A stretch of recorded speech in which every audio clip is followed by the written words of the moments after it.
Good evening, everyone. Hello and welcome along to the Sports Corner Live. We are back once again for another live watch along on the YouTube channel. Hope you are all good today. And we're here for Judgement Night. And, well, there's not really much to judge, if I'm being frankly honest with you. Let me just pause that for a second. Apologies about that. Yeah, there's not really much to judge tonight, if we're being honest with you. We already know that the Premier League table is pretty much sorted for now. But I hope you're all good. Welcome to the stream. We are going into our first game in just a moment's time. I'm not going to lie, I wasn't actually going to start this early. Purely because of the Rob Cross Glen Durrant game not really having much to do. So I thought I'd start a little bit later tonight. And while this game goes on, we can talk about the rest of the pack, how they're doing and everything like that. I am just going to take a quick moment to just sort myself out. Give me 2 seconds and I will be back on. And then we will get underway with the first game of the night, which is Glen Durrant taking on Rob Cross. But I am absolutely roasting right now. It is quite a warm day in the UK, so do give me 2 seconds. I will be back, and then we'll get on with the first game, which is just about to start. Glen Durrant up against Rob Cross, but I know Kyle's in the building, I know Chloe's in the building. I hope you're all good and well, but I'll be literally about 2 seconds, and then we'll get cracking with the action tonight. 2 seconds.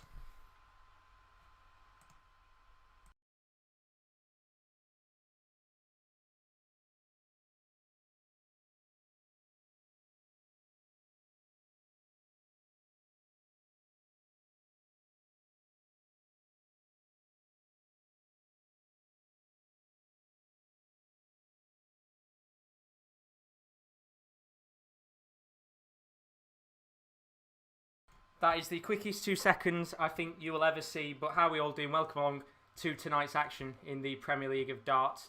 I'm not going to lie, usually I'm a little bit more prepared than this, but it was very, very last minute to get everything sorted. We had some food, had a takeaway, and realistically speaking, it just put me under a little bit of pressure to get everything sorted very quickly. But welcome everybody to tonight's action in the Premier League of Darts.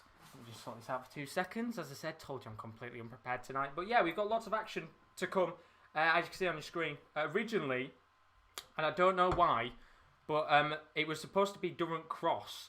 I think was supposed to be the second game of the night. Sky was saying yesterday it was Clayton van Gerwen as the first game.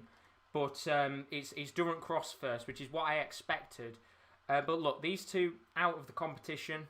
Not going to be in it anymore after today, so it is a case of playing for pride and hopefully going out there and getting themselves a result. But if you are new to the stream, as always, don't forget to leave a like and a subscription. I'm absolutely boiling tonight. I do apologise. Usually I'm a little bit more prepared, but we are, as I said, very warm in the UK. It's not necessarily a boiling day. Not a summer's day, I'd say, but a very warm one at the very least. And these rooms, what I'm currently in right now, they tend to hold the heat very, very well indeed. So I'm hoping that, fingers crossed, it doesn't get too warm in here. But I just need to very quickly go and get my charger. 2 seconds. There we go. That sorts that. And I can actually hear everything that's going on with the games tonight. But how are you all doing? I know Oliver's in the building. He put, hi guys, I just made it. Don't worry. You've pretty much turned up at the perfect time. And very quickly for those of you tonight, I am going to give you a little bit longer, purely because I've started a little bit later, which is my apologies.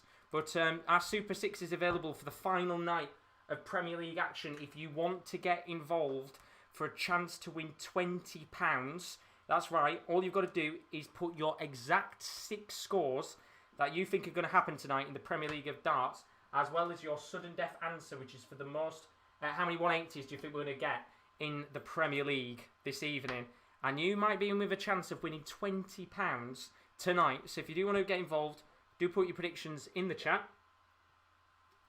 and of course you will be able to get involved. I'm going to keep that open until 7:30 tonight, so you've got another around about 13 minutes to be precise for you to get your predictions in before our Super 6 is closed tonight. We've already had a few entries into the tournament for the Super 6. So I would highly recommend getting involved, as it's going to be your last chance to get yourselves involved with all of that action. But look, this game, Durrant v Cross, not anything on the line in this one. Both players just playing for pride. Glen Durrant, of course, now 8 games on the bounce without a win, as you can see in the Premier League table. And as for Rob Cross, because of Peter Wright getting that all-important victory last night, and James Wade winning as well, Rob Cross was also eliminated after 4 defeats on the bounce. Could maybe Glen Durrant tonight finally get a point on the board and end... Well, I mean, Rob Cross's dreams of being in the Premier League have ended already. But would we see maybe Rob Cross get 5 defeats in a row? We will have to find out. But Rob Cross in the lead in this game. 1-0 up as it stands. I don't know why Flash score's not working. Seems to be a little bit behind, like myself tonight, as I very quickly sort it out. There we go. And hopefully, at the end of the day, it is just one of those where, fingers crossed, we can maybe just get a decent game. Both players playing well. I mean, it's been hard to see Glen Durrant getting anything in this Premier League of darts. And I do think tonight he will be coming out with 0 points overall, which is a shame. But he's going to try his hardest, and hopefully he puts in the very best game that he possibly can, because I think, you know, he's played very well in some of the matches over the last week. Let's just hope he can get something in the Premier League tonight. But Rob Cross at 150, Glen Durrant at 110. And the Buchanan report is in the building. He's put, United States is here. How are we doing? He's put just a comment. Gin in a can is just not right. Don't worry. I have got gin tonight. I have got Gordon's, of course. So I've got that. And I've also got, and I'm going to try them tonight. I got them ages ago. Pink cherry gin. If it zooms in or focuses. Come on, camera. Focus. It's not going to focus, is it? Pink cherry gin, either way. And then I've also got raspberry gin, which I'm very interested to see how that is tonight. So I'm going to try both of those on stream as Glen Durrant gets 110 checkout and makes it 1-1 in this game. And realistically speaking, I think that this is one of those matches where you would kind of hope Glen Durrant can get something and maybe get a point. I mean, both players haven't won any of their last 4 matches. Glen Durrant lost his last 8. So if he can get a win in this game, what a confidence boost that would be to Glen Durrant if he can get something in this match. But we'll have to find out.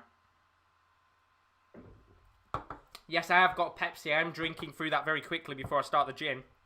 I haven't got any cans tonight. I literally went out this morning to get the shopping to buy some gins and then didn't get any. So, great work from me. I mean, I'm lucky I've got an actual bottle of gin in the house anyway. But chance here for a 180 for Glen Durrant, which he doesn't get. But he is currently averaging 96.42, which is higher than the 96.19 that Rob Cross is currently averaging. But if you can come out of this game and get a high average, then that would be fantastic indeed, as Buchanan's put your belly old enough to drink and already an alky. I mean, I'm 20, nearly 21, got a few more months to wait until I'm 21 at the very least, but, you know, we love the gin. As I said, I always tend to drink just on the dart streams. The football and that is not really when I drink, so it's only really the darts when I drink. So now we've got a 2-week break after this.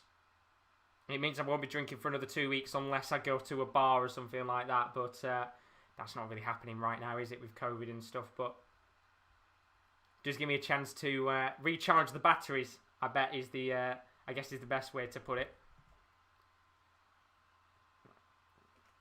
But as I said, we've got 10 more minutes for you guys to get involved with the Sports Corner Super 6.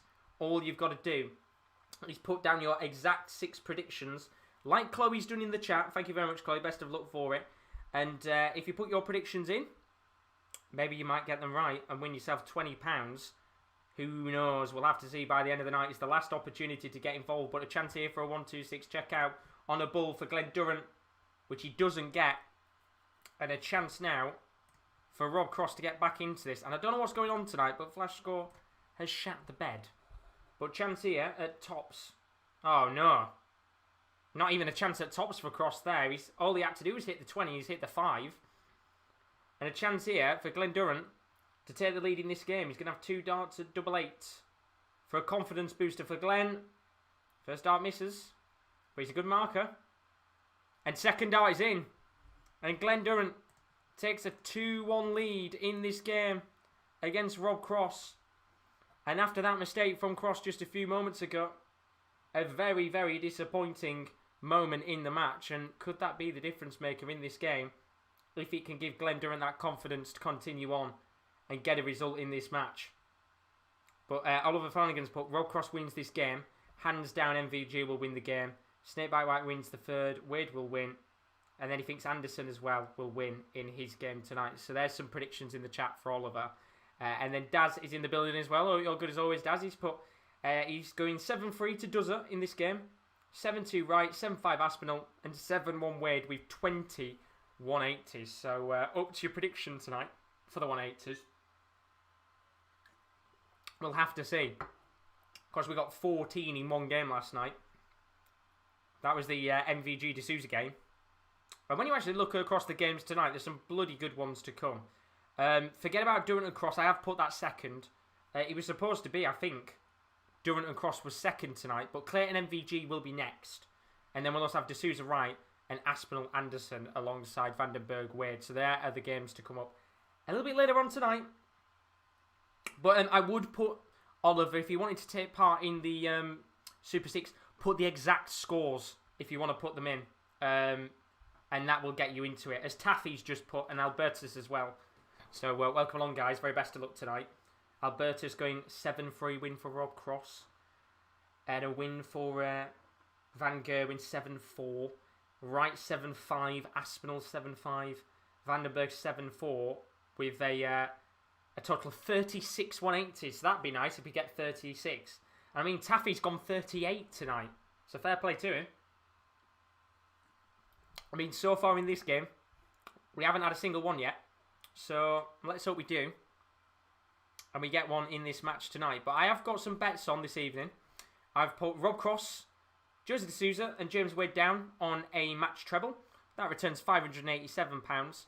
And I put Michael van Gerwen, Nathan Aspinall and Peter Wright all on a match treble. That returns £1,620. So, I mean, if that was to come in, that would be an absolutely brilliant treble, wouldn't it? But Chancey for Cross to check out 100. On tops, he's got one dart left, which he doesn't get. And you just feel maybe tonight, it could be the night for Glen Durrant to finally get some points as he has a chance here to check out the 118. Treble 20. Now needs 18 for tops. One dart at tops here for 3-1. And he just hits the 20. And so unlucky. And maybe a chance now for Rob Cross to make it 2-2. 3 darts at double 10. As Daz has put MVG 7-4. And Rob Cross does get a leg back on the board. So it is 2-2 in this game. And I don't know whether this one is going to finish with Rob Cross getting some points. Because, I mean, Glen Durrant is playing much better tonight, as you would expect. Rob Cross has just got to go out there and improve his game and fast, because right now he is finding himself in a very precarious position. But we will, of course, go over everything tonight as we usually do. Gives me a chance in the break, actually, to talk about yesterday's results, some of the games that we missed out on. We've got the table to look at in each match. We've got the odds for the players to win the Premier League in the semi-finals, so we will keep going back to those across the night, as there's a chance here for the first 180 of this game, but Glen Durrant doesn't get it. As Chris is in the building, how are you doing, my mate? He's put, hope you're well. I'm very stuffed. We've just had a takeaway, and it probably wasn't a good idea to have it before the stream. I'm really full now, and you know when you're in that position where you just want to slog back in your chair? That's exactly me right now. I just want to slog back and chill out. But you know what? We roll on. And hopefully, once this game's done and we get into the real gritty games tonight, the big ones, the rest of the 4 games, then we should have some very good matches overall. Because, of course, there's nothing to guess here on Judgment Night. We know who's going down, but we also know that all those 8 players left in the competition have got to win tonight, because they cannot afford to go into the break with a defeat. As Chris asked, what did you have? We had this takeaway basically called Dixie's Chicken. Very, would I say popular in the chicken industry? They've got a lot of shops. Maybe there might be one around your area, but I basically had like I nearly said a Conor Kebab, swapped it around there, Doner Kebab, and then I had like a chicken box thing. So I'm very, very full. You know, usually I'll probably have one meal a day because I don't eat much. But Glen Durrant takes the lead. Checks out 88 to make it 3-2 in this game. And Glen Durrant He's giving it everything tonight to get himself his first points on the board in the Premier League. And what a way it would be to go out of the competition to just get that confidence booster and get himself out of there. But Rob Cross just needs to get himself going in this game, or else Rob Cross will be on the back of another defeat in the competition. And after what? I think the first 5 games he picked up 7 points. He will now find himself with 4 defeats in a row. And you've got to say that I wonder if Rob Cross could have been in different form as we finally get the first 180 of this game. And it goes to Mr. Rob Cross, number 1 of the night.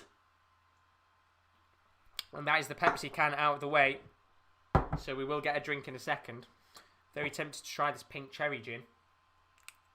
Well, Glen Durrant back on 4-4-1 here. Rob Cross at 181. Oh, God. That smells like perfume. Ooh.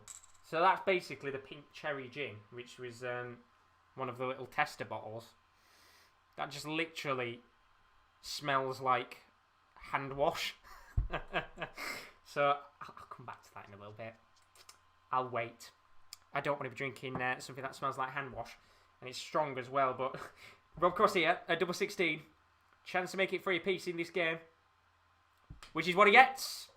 And it's 3-all in this game, and maybe that will bring Rob Cross to life in this 9th night of Premier League action, and both of these players already eliminated.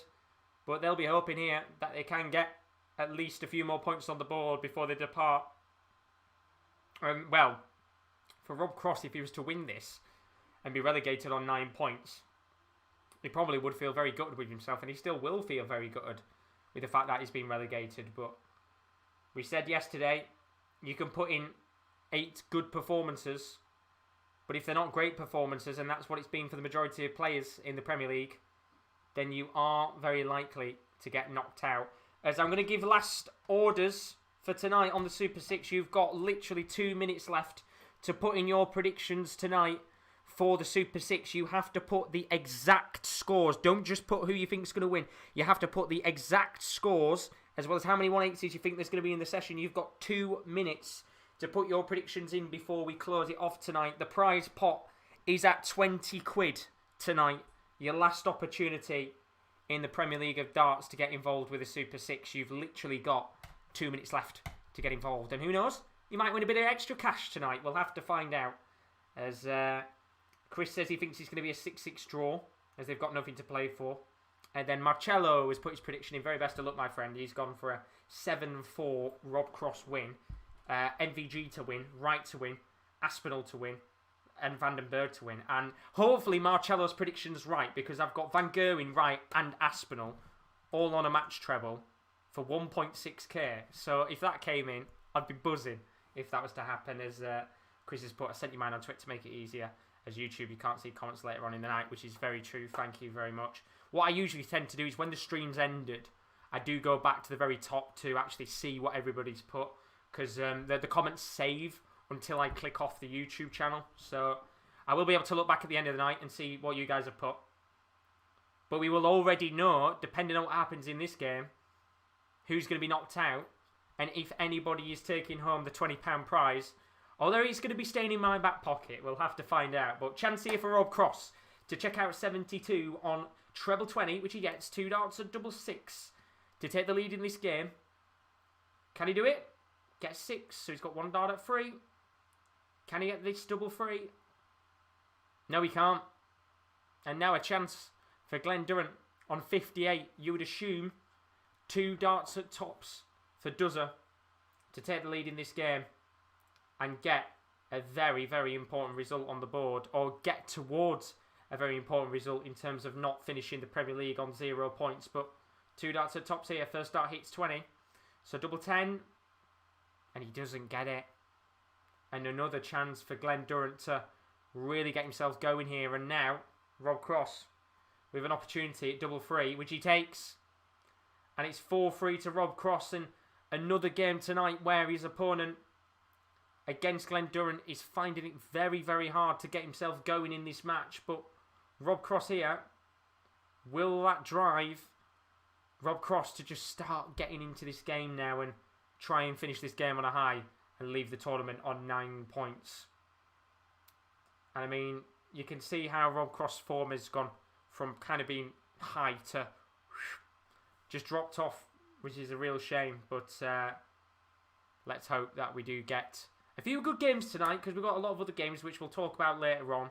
I can really get into the nitty-gritty of what I'd usually do at the start of every live stream, but we just went straight to this game because we started a little later. But Chloe says that's my prediction done. I want Duzza to win now, and unfortunately, it is indeed. So Chloe is out. Also, it means that Daz is already out. Albertus is still in. He's predicted 7-3 to Rob Cross, so he's still in the game. Taffy's still in the game at 6-6. Obviously, Chris is still in the game. If you said 6-6 in your prediction, you are. And then Marcello is still in this.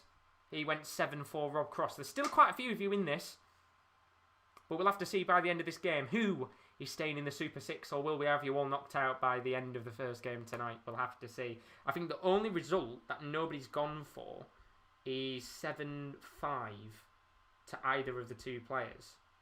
So I think Daz has gone 7-3 Duzza, so he's out as well. So Daz is out.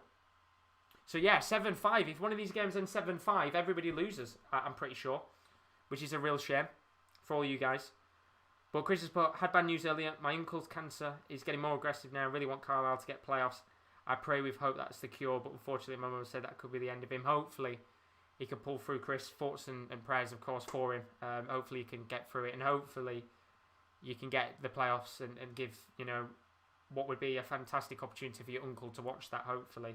And as I said, very best luck for him. Hopefully he can pull through, fingers crossed. And hopefully the family's doing well as well with everything that's going on for you. But Road Cross here at 101. Glen Durrant getting 92 to leave tops, so maybe a good opportunity here for Rob Cross to finally get a two-leg lead in this match. He's at 101, starts off with 19, so he needs the bull for double 16. He gets the outer bull, so there'll be no checkout. And Glen Durrant will return for a chance to make it 4-4 on tops. And this will be massive for him if he can get it. Which he does. And it's 4-4 in this game. And this game has got some way to go with the way it's going. I'm going to try this pink cherry gin. Not going to put too much in. So I'm a little bit scared what this is going to be like. I mean, a quarter of the bottle will do. Is it even in date? Ah, fuck it. I guess it's in date. Be fine. Let's try it. Pink cherry gin. But 4-4 in this match. And I tell you something, Rob Cross is making this very hard for himself to just go out there and get a result. But let's try this pink cherry gin and find out what it's like. I'm not going to put too much in, because if not, then this is getting chucked.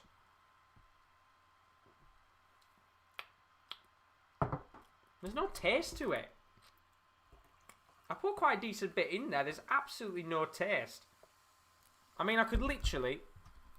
half of the tester bottle's gone in there, and there is no taste of pink cherry. So, I guess I'm just drinking lemonade for now. But 4-4 in this game. Rob Cross at 2-8-9 here. Glen Durrant at 4-1-4. And I mean, if Glen Durrant could get a win here, this would be brilliant. This would be absolutely brilliant for him. And of course, there's not much on the line in this game. Both players out of the competition already, but for Glen Durrant to go 8 games without a win, he must have been thinking in his head tonight that with the game that he got against Rob Cross, he just had to go out there and get a result, especially with the fact that Rob Cross hasn't been playing great himself over the last few nights. And I'm gearing up now. I'm all good. I had that little 10-minute kind of slob session there, but I'm feeling good now. We're all active, ready for this stream, because we've got some great games coming up later on. Games that really do matter. You know, Clayton van Gerwen, what a match that's going to be. Clayton on the back of a few defeats in a row. Not defeats in a row, sorry. Without a win in these last 3. MVG with arguably his best performance of the tournament so far. De Sousa against Wright. What a game that's going to be. De Sousa coming off the back of a really impressive game against MVG. But he's got to get something against Peter Wright, you feel. And especially if Peter Wright gets something, then he's certainly back in the race for the top 4. Nathan Aspinall against Gary Anderson. Another good match that will be. Gary Anderson, quite interestingly, gone massively down in the odds to win the competition, which we'll talk about later on. But Dimitri van den Berg also against James Wade, 2 of the best performers of the week. We'll have to see what happens. There's chance here for Rob Cross at tops to check out 77, which what he gets, and it's 5-4. And just a little reaction there from Glen Durrant. He knows how important that leg was going to be in the match. But Glen Durrant here now finds himself potentially 1 leg away from throwing this game away. As now Rob Cross, he's on a roll as he smacks in his second 180 of the game and the second one of the night. And you feel now that Rob Cross has just livened up in this game like I have. And he's just going to go on and steamroll it. So Rob Cross here with 4 perfect darts. 5 perfect darts. Go on, Rob Cross. Oh, no 9-darter chance, sadly, for him. Would have been nice to have had a 9-darter opportunity before he left the competition, but he is down to 181 after 6 darts. And you feel that Rob Cross here should guarantee himself a point. And look, doesn't mean anything in terms of the complexion of the Premier League. He's going down either way. But look, it will be a big confidence booster for him if he can get himself 9 points on the board. I wonder what actually is the highest amount of points. And I don't know if anybody can find this out. But what's the highest amount of points someone's had when they've been relegated? You know, has there ever been anybody that's hit double figures for points and been relegated? Because I would assume that the 9 points that Rob Cross has got is fairly high in comparison to some other nights, other seasons in the Premier League. As Rob Cross with a chance to check out 76 on double 18, he doesn't take it, but he will be coming back. As Glen Durrant is back at 235. As Chloe says, the more the game goes on, the more I feel like it's going to end 7-5. Ironic that I said 7-5 Durrant yesterday, but was trying to be more realistic tonight. And fair play to him, he's giving it a good go, but as you said, Chloe, he's just left it too late, hasn't he? But Rob Cross here has busted his score. And now, what would be perfect is if Glen Durrant was to check out this 158 and really make Rob Cross kick himself, which he's not going to be able to do in the end. And Rob Cross will be coming back here for a chance to make it 6-4 on double 9, but that's twice now in the game where Rob Cross has busted his score or picked a wrong single. But he does check out the double 9 this time. And Rob Cross is guaranteed a point on the board. Glen Durrant now is going to have to win the next 2 legs to get himself a point, or he will become the first ever player in the Premier League to finish on 0 points. So, it's not a great night again, is it, for Glen Durrant here? And I don't think it has been a great night for the last 9 for him, if we're being honest. But 6-4 in this game. Rob Cross, maybe with an opportunity here to get a win and a confidence booster at the end of his Premier League campaign. But Dimski's in the building. How are we doing, my friend? Hope you're good as always. He's put good evening all. You started without me. Well, the party's only just starting, my friend. You know, this game doesn't really mean much tonight. That's why I'm kind of just sitting back and not really commentating on this one as much. But we've got 4 of the big games coming up. Very, very excited for them. Clayton v MVG is that next match coming up, as there's a chance here for a 180 from Rob Cross. What he gets. And that's his first game. And Rob Cross here, looking like he's now on course to win this game and get himself through to the next round of the Premier League. Not next round, sorry. Go out of the competition with 9 points in the Premier League of darts. As Cal says, do you mean just in the Premier League of darts or all darts? Just the Premier League, Kyle. Just the Premier League. They get eliminated from this competition, and that's it for them. They don't appear in this one anymore.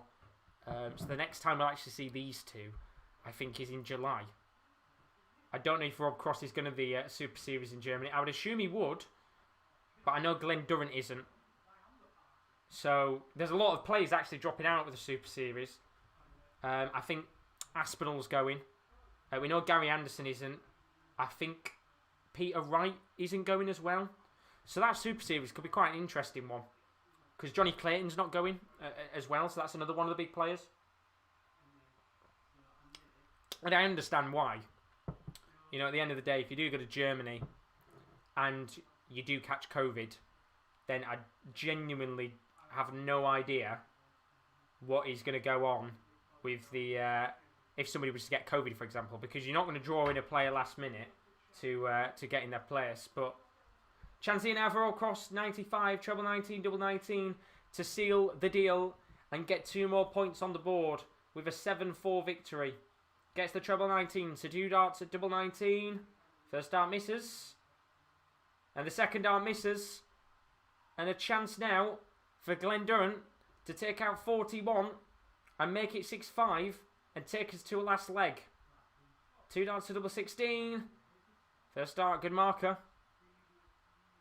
And a second dart is in, and a chance maybe now for Glen Durrant to finally get a point on the board in the Premier League if he can win the next leg.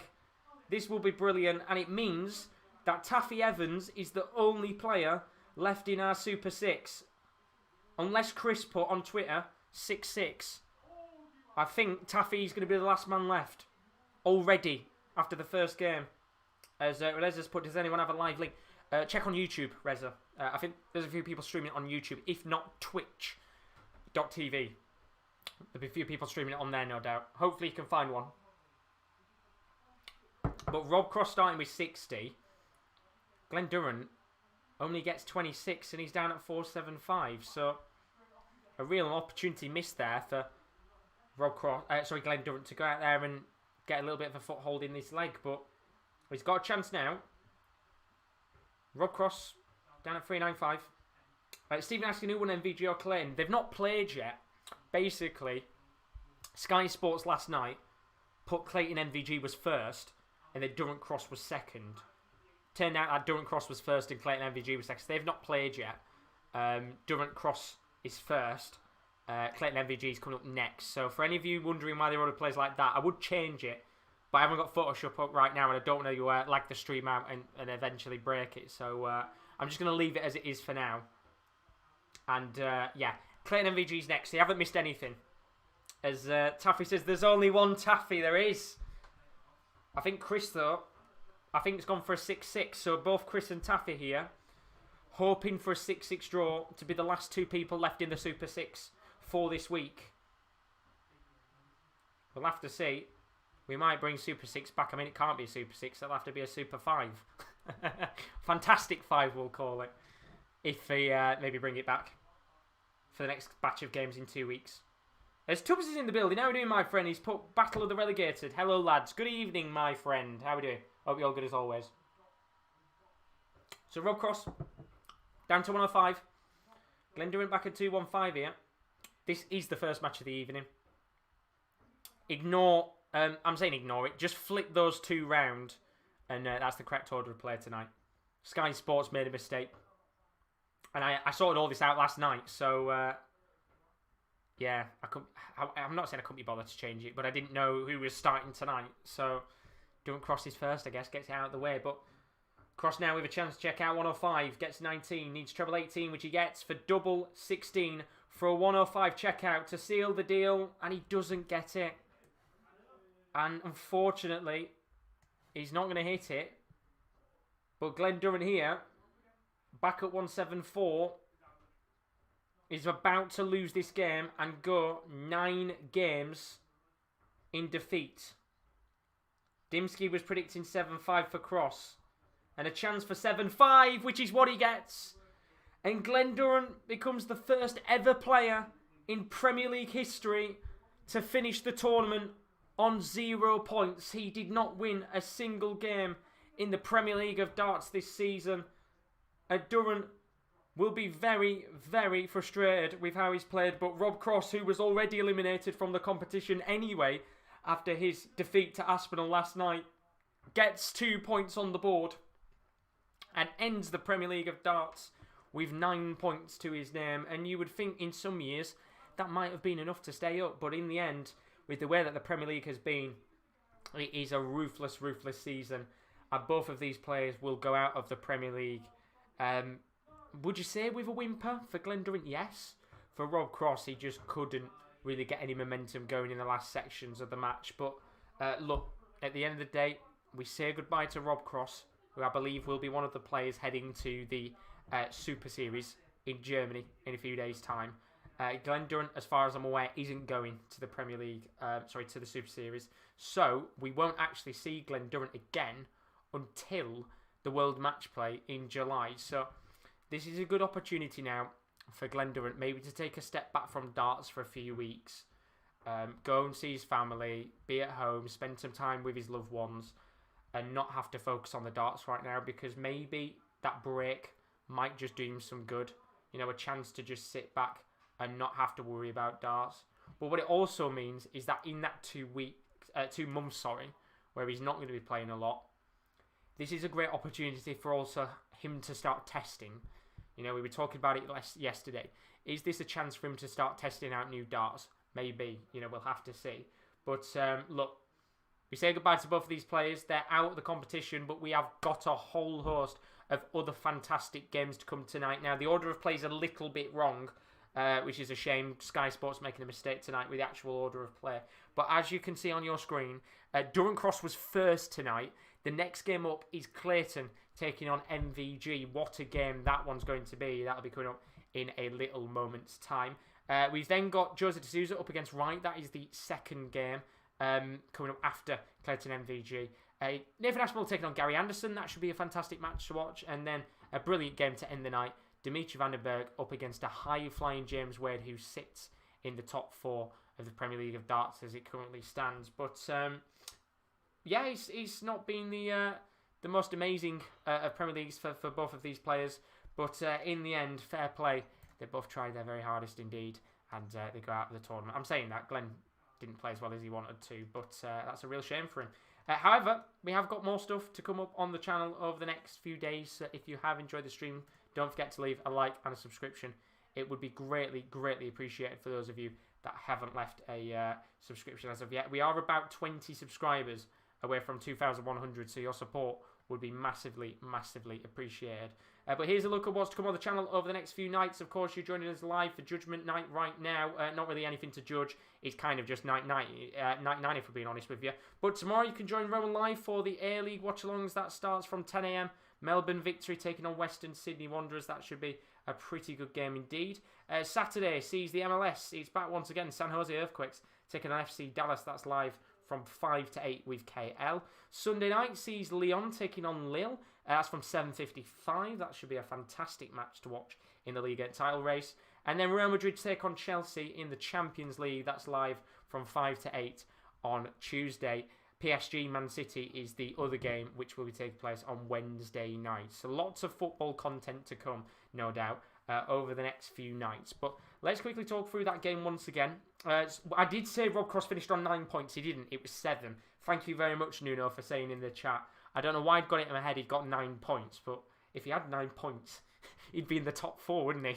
So I was a little bit wrong with that one. But the game overall didn't really matter in the whole complexion of the actual Premier League. You know, both players were down anyway. But Rob Cross tonight, 91.36 average, 3 180s in the match, 0 for Glen Durrant, who averaged 85.19. It was not a great night at all for either of the two players. Rob Cross didn't play amazingly well, but it was more than enough to go out there and get a result. And I think at the end of the day, you've just got to look at it and think, you know, Rob Cross, he will come back in the World Match Play or the Super Series, and you would expect him to come out fighting, especially with the amount of money that he needs to get over the next few months to keep himself up in the rankings, or else he's going to shoot down in the PDC Order of Merit. And we spoke, of course, already about Glen Durrant, who's got so much work to do over the next few months ahead of the World Match Play in July. So we'll move on to our next game in a moment, which is Clayton taking on MVG. Looking at the chat, hopefully you are all fantastically well tonight. Chloe saying the scoreline is frustrating so much. What could have been is if I stick to that scoreline, but oh well, at least Durrant tried his very best tonight. Was that Durrant's best average of the Premier League? I believe it wasn't. No, 85.19 was... I think 88 was his highest average of the tournament, so it is just a little bit under, which is a shame for him. Chris saying Josh needs to sue Sky Sports for getting the order of the player wrong. I do. I need to sue him. All that hard work I put in at the end of the stream last night when I was sorting out the graphics, for it to be wrong. Very annoying indeed. Jake is saying switch the fixtures. I can't be bothered, if I'm being honest with you. I haven't got Photoshop up right now, and if I get Photoshop up, then it is probably going to crash the stream, so I'm just going to leave it as it is for now, and I'll just keep saying that the order's wrong. We know who's coming up next either way, but I'll just leave it as it is for now. And then Jacob's in the stream. How you doing, my friend? Hope you're all good as always. Nice to see you. As Jacob's going Van Gerwen to win 7-5. Put your predictions in the chat for the next game. But of course, most importantly, you might be wondering what happened in the games yesterday if you missed out on them. We already know who's been relegated in the terms of Rob Cross and Glen Durrant. But this was yesterday's results for those of you that maybe missed out on all the action yesterday.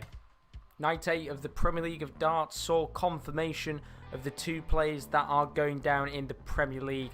And of course, we've got to go through all the results as we find out what happened in yesterday's action in the Premier League of Darts. And we start off with a catastrophic result for Rob Cross, which pretty much confirmed his relegation from the Premier League after a 7-5 defeat to Nathan Aspinall. The Asp, not his greatest performance in the world, he averaged 94.58, but with a 58.33% checkout success, it was just a little bit too much for Rob Cross, who arguably put his worst performance of the competition, averaging only 90.52 with a 45.45% checkout success. And in the end, it now means that Rob Cross is out of the competition after Peter Wright's win. A real shame for a player who put in some good performances throughout the tournament.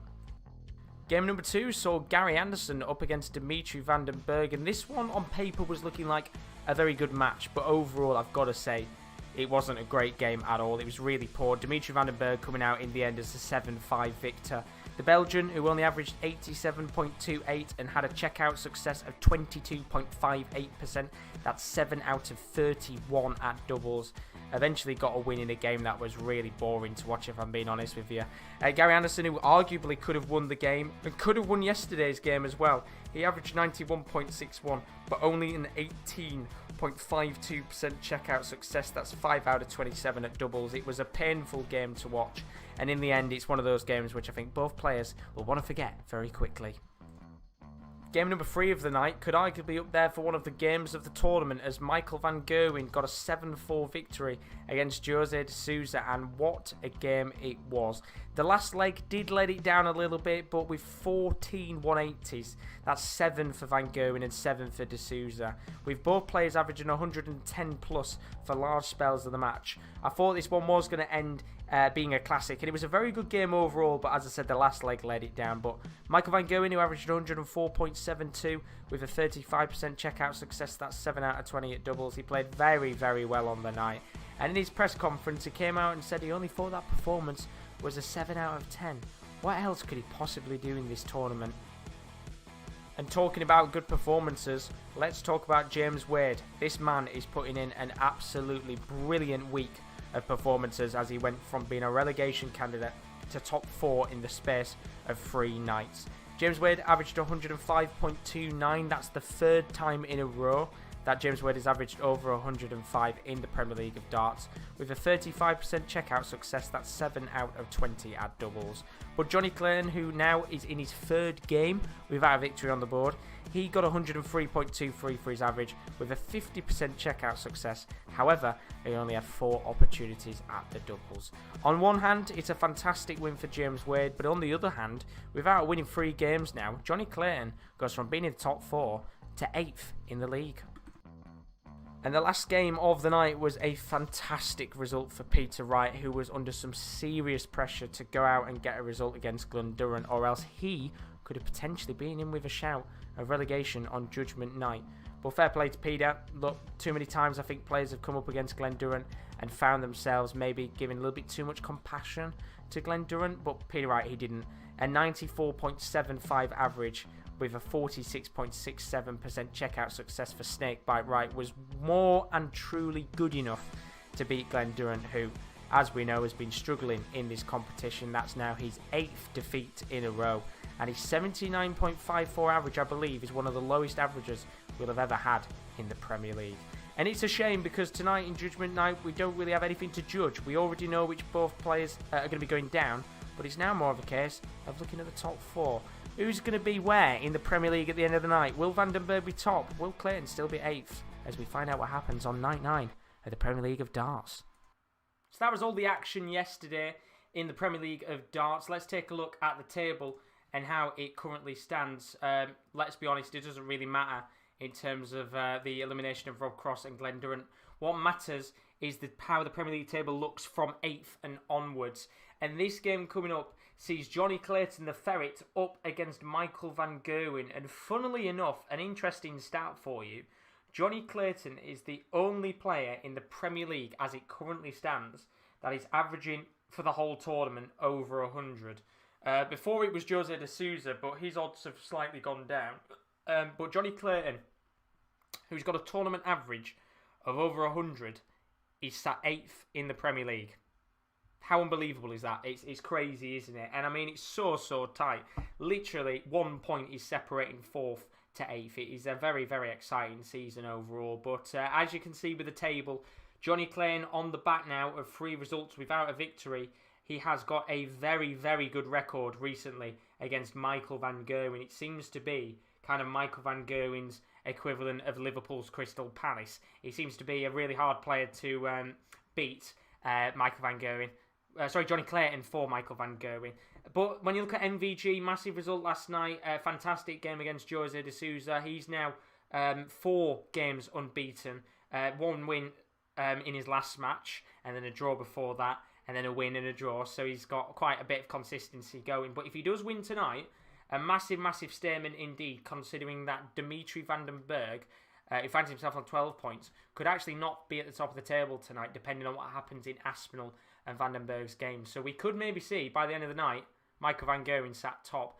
But if Johnny Clayton wins this game, depending on his average, he could actually go back into the top 4. It all depends on what happens in that game a little bit later on tonight between James Wade and... I just nearly said Jose de Sousa for a second. It was Van den Berg, isn't it? So a lot riding on that game tonight. But either way, we're about to get underway with this game between Johnny Clayton and Dimitri... I'm having an absolute nightmare here. Van Gerwen is what I wanted to say. Get it in your head, MVG. Well, we certainly in Jose de Sousa's head last night, that's for sure. Will he get in Johnny Clayton's heads? That's the question. Put your predictions in the chat as well. Like to see what you guys are guessing for this game. Oliver Flanagan asking who the match referee is. It is George Noble for this game, Oliver. Chris St. Clayton, of course, beat MVG in back-to-back years at the Masters, which he did indeed. Got a good record against him. And then, of course, Chloe saying she's hoping that there is going to be a 9-darter at some point. Who do you think will get it, if anyone was to? Van den Berg, I think, has to be up there for a shout. You know, he's had 2 opportunities now in the Premier League to go out there and get himself 9 darters. So I think he might have another one. And if not, Nathan Aspinall, I think, should be up there maybe with a chance. But who knows? We'll have to see as we get underway with this game. And I need MVG to win a match treble here. And I need Peter Wright and Nathan Aspinall for 1.6k. That would be bloody amazing if I was to get that. But we'll have to see. Because Johnny Clayton on course for 180, which is not what he's going to get. But I think Flash Score should have updated now. Apologies, it seems to be not great tonight, Flash Score. It's not working as well as I expected it to, but hopefully, fingers crossed, it can keep us updated with the scores. As, I mean, if I had to make my prediction for this game, I'm going to go 7-5 to MVG. Although, I've got to say, if Johnny Clayton tonight comes out 4 games without a result, he's going to be very worried. Very, very worried. You know, after that incredible start to the Premier League season, he will not want to end up on the back of 4 games without a win. But he is in the lead, Johnny Clayton. After checking out 72 on tops, no problems there for the Ferret, who, throughout large spells of the week, has struggled to finish. And that's been the burden for the Welshman. Especially, I think it was in his first game back of the week. He had around about 18% on checkouts against James Wade, which cost him so much. And no doubt tonight, especially if MVG turns it up, he is going to have to go out there and really put in a stellar performance. If MVG can get that performance what he had yesterday, because it was a bloody good match, wasn't it, for MVG against Jose. Was averaging 110 for large parts of the match, and in the end did come out with a ton plus average. I think we should expect a ton plus average tonight. But he's not started well, has he, in these first 2 legs? As Chloe says she's getting an ice lolly, as we know what happened in the MVG match last night. Get your ice lolly out, Chloe, quick. We know what happened yesterday.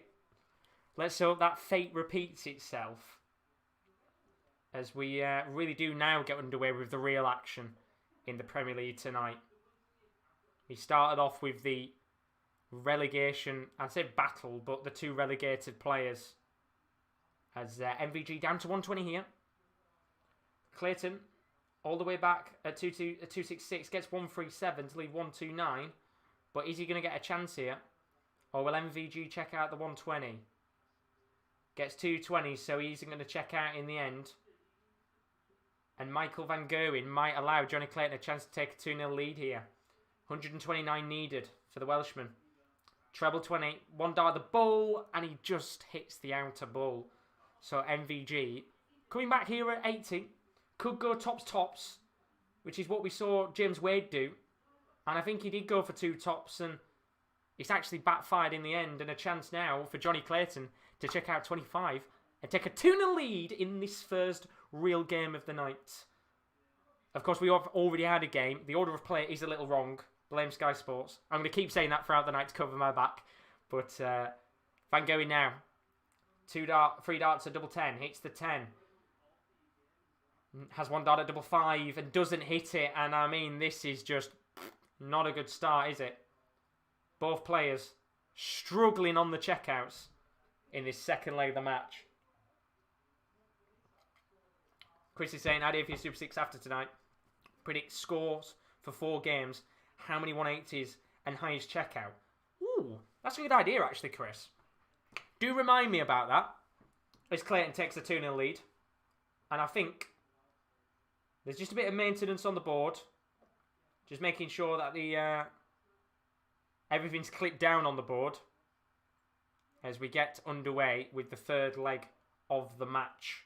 But I like that idea, Chris. I think that would be a way to keep Super 6 running, that's for sure.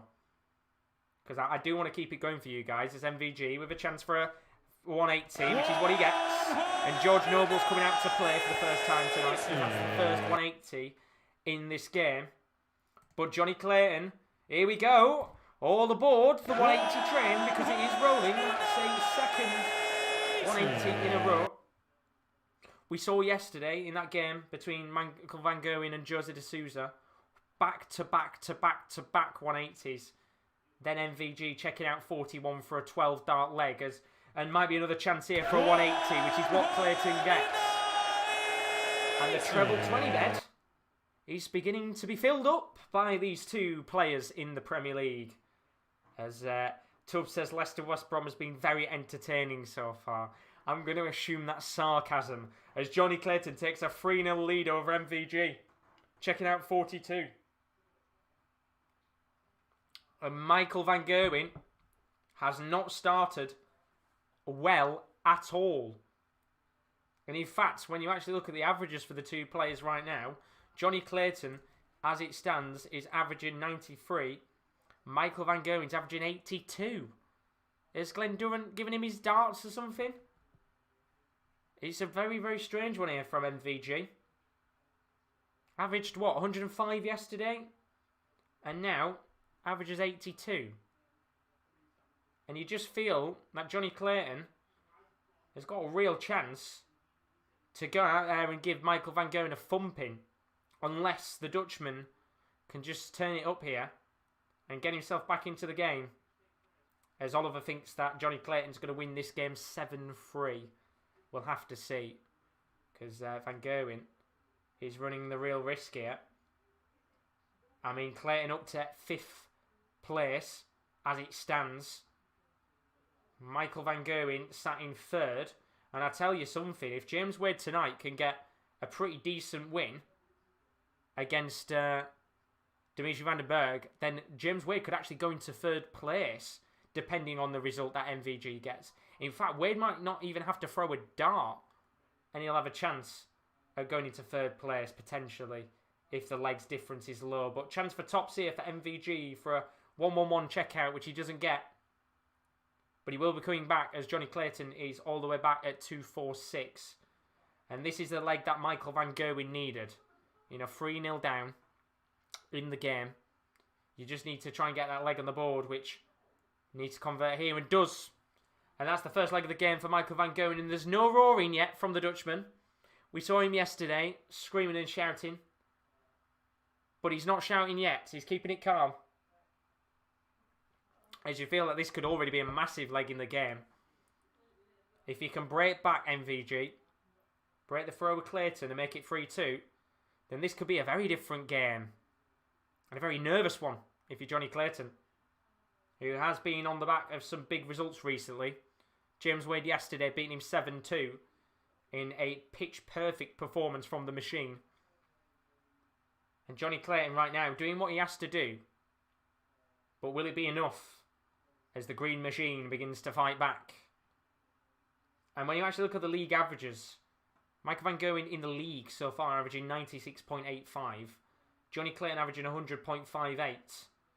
And I think he will probably keep towards the 100 mark for the entirety of the league so far, but not great at all, you have to admit. Kyle saying, oh, he's done the research. You love to see it. Thank you, Kyle, for finding out. Of course, we asked earlier, basically, how many points, what's the highest point total that someone's had in which they've been relegated. And Kyle's put Gerwyn Price on 18 points in 2019, finished 5th eliminated. But if you meant last, Gary Anderson on 10 points. Not sure if eliminations happened back then. If not 5 points, but too many names. There we go. I mean, I know we had we had all the challenges and stuff, which meant that there were less spots in the Premier League as Clayton takes a 4-1 lead in this game. And my bet is going out the window very quick here for Michael van Gerwen, who's having an absolute stinker of a match. And you'd expect Johnny Clayton here to maybe go on and get a 5-1, 6-1 maybe lead. And he's not playing well at all. Really, really poor from MVGs. He's down to 3-2-1. And you can see the frustration. He's not happy at all with the way he's playing so far, MVG. As you would expect. And the inconsistency is the problem. It's crazy, isn't it? Not what you expect from a player of MVG's quality, but Johnny Clayton might have a chance here to make it 5-1. He's going to try and get himself into checkout territory here. Gets the treble 20 to start. If he can get himself, I think he needs to get 170 here. I think he'll go for 18, which he does. So he's down to 170. And he will be into checkout territory before MVG is. But how much pressure is he going to be under? And the answer is a little bit, as MVG gets himself down to 129. So chance for a 170 finish here for Clayton. We haven't seen one yet.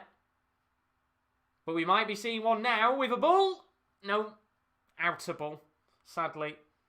And we'll still be waiting for a 170 finish in the Premier League of Darts. But a chance for a 129 for MVG. And that's brilliant.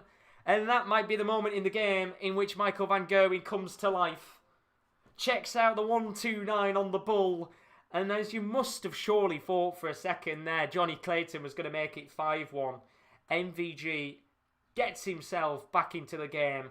And now he's got to get the next leg, or else you would expect Clayton to probably go on and take this. But will that be the moment that wakes up MVG? We'll have to find out. But a lovely, lovely finish on the bull there, the 129.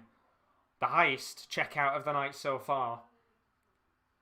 And, I mean, this man, I don't know what it is about MVG, but in the games where he plays so poor, he just has some form of tendency to hit high checkouts out of nowhere. And usually, it livens him up a little bit. But with the way that Johnny Clayton's playing right now, he's got a chance here for a 180, which is what he gets. And that is the 4th 180 of the game, 3rd for Johnny Clayton. As Chloe says, she's literally just finished her ice lolly, and MVG starts smacking in ton plus finishes. So you need to always get the ice lollies out with the dartsies on, Chloe, as there's a chance here for a 5-2 lead, and that's what Clayton gets as he checks out 104, and that is the perfect response from the Ferret, who now finds himself one leg away from a guaranteed point and a chance to really put a dent in Michael van Gerwen's top 4 hopes, especially considering the likes of Peter Wright, Jose de Sousa, Gary Anderson will all be looking just underneath him, thinking we've got a real chance to get a point behind him and make this Premier League very interesting when we come back in 2 weeks' time. We've got a longer break this time, so 2 weeks off, which is a shame. But means we get to recharge the batteries. And we've only got, I think, 3 nights when we come back. And we'll have a look a little bit later on when this game is done to see how many games we've got. But we haven't got as many games, unfortunately, when we come back. So we'll only have 3 nights, I think. I think it's Wednesday, Thursday, Friday. So, bit of a shame. But MVG here finds himself at 244. Johnny Clayton at 309. Needs to get himself into checkout territory here. Starts off with a treble 20. Gets another one. A 180 would be perfect. And it will be perfect because that is another one on the board for the Ferret.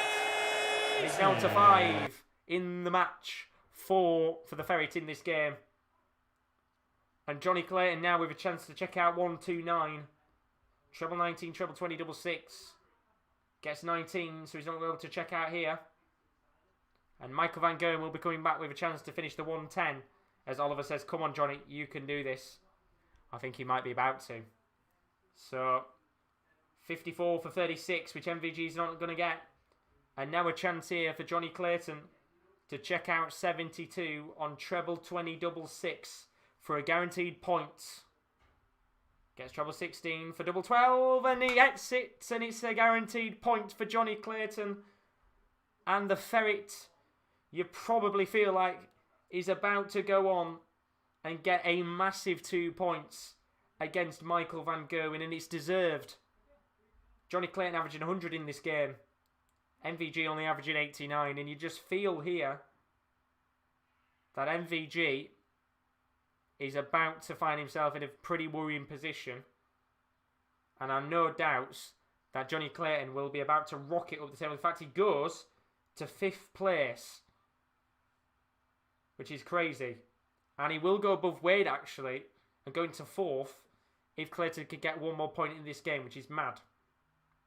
It's been a fascinating season so far. And no doubt we'll have a lot more drama to come when we do come back in a few weeks' time. But Van Gerwen at 302. Johnny Clayton with a chance for another 180, which is what he gets. And that's another one in the game.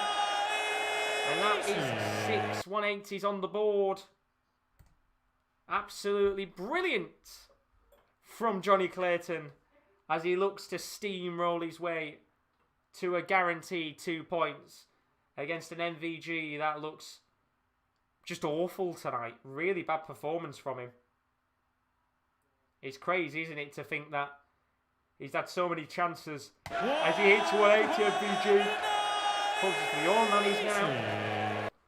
MVG's second of the match, and he's going to have to win 4 on the bounce here. Chance for tops, though, for Clayton to win the game. Double 10, which he doesn't get. And a chance here for Michael van Gerwen to check out 74 on treble 14, double 16. Gets 11. Treble 13 for double 12, which he gets, and it's 6-3. And that just saves MVG and keeps him in this game. Could that be the chance for Michael van Gerwen to get back into this game? He needs something and quick, or else Johnny Clayton will be taking over 2 points going into 4th. As Chloe says, at least MVG is playing better than what he did against Durrant, which is true. Not my massive amounts, but he's going to have to turn it up here. As Johnny Clayton gets 140 to start off this 10th leg of the match. MVG now averaging above 90.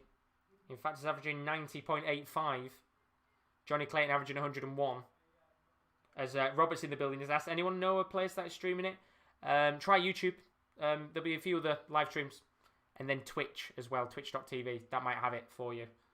Fingers crossed it does. Hopefully you can find a stream. But for those of you here looking to sit back, relax, watch the reaction, enjoy tonight. Should be a good night.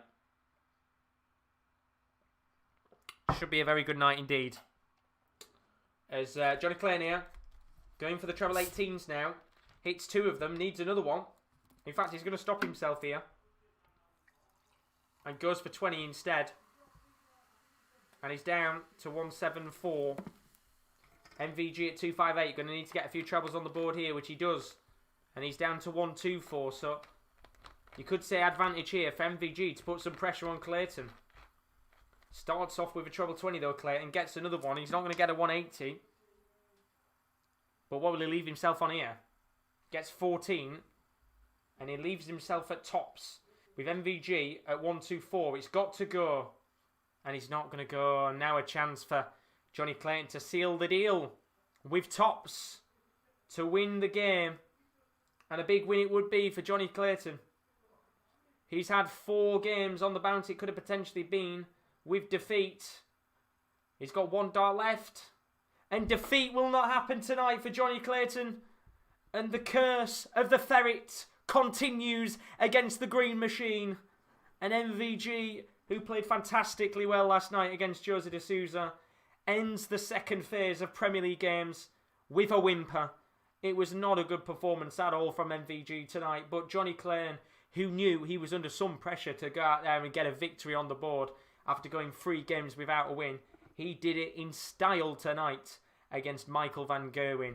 And in the end, Clayton goes from 8th into 4th with a win against MVG. And what a result it was indeed. You've got to be very, very happy if you're Johnny Clayton. Because look, we said before that this Premier League table is so tight. And I think what was important tonight was for those players that haven't maybe been on much form in the last few nights, Clayton and Peter Wright, for example, they did need to go out there and get a result on the board. And as you can see, Johnny Clayton getting a result in style tonight with a massive 7-3 win against Michael van Gerwen. And we will talk about that game a little bit more in a few moments' time. But as you can see on the order of play, we've got more games to come this evening now. The order of play is just a little bit wrong. Durrant Cross was the first game of the night tonight. Blame Sky Sports. They said that that game was second.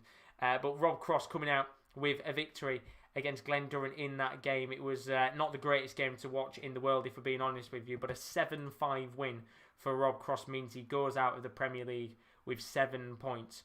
And Glen Durrant becomes the first ever player to finish the Premier League with 0 points on the board. Of course, we had Clayton against MVG. That game just finished a moment ago, 7-3, which was certainly a very good result for Johnny Clayton. And then you can see the rest of the results. Games tonight.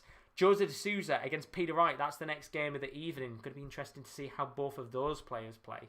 Jose de Sousa coming off the back of a very good performance against MVG last night, where he didn't get any points on the board. Nathan Aspinall, he comes up against Gary Anderson. It'll be the last time we'll see Gary Anderson and Nathan Aspinall for a little bit. Aspinall is going to the Super Series in Germany, but can the Asp tonight put himself to the top of the table? Because if not, depending on what happens in that game, Dimitri van den Berg has a massive opportunity to maybe push himself with a gap at the very top of the table. We will have to find out. As Eloine has asked, how many maxes did they hit Clayton and MVG? They hit 7 overall. 5 maximums for Clayton and 2 for MVG. We'll talk about that game in a few moments' time, but don't forget, as always, if you are new to the stream and you have enjoyed this week's action in the Premier League of Darts, then please don't forget to leave a like and a subscription on the channel if you are new. We are just under 20 subscribers away from 2,100 subs, and your support is always massively appreciated on the channel.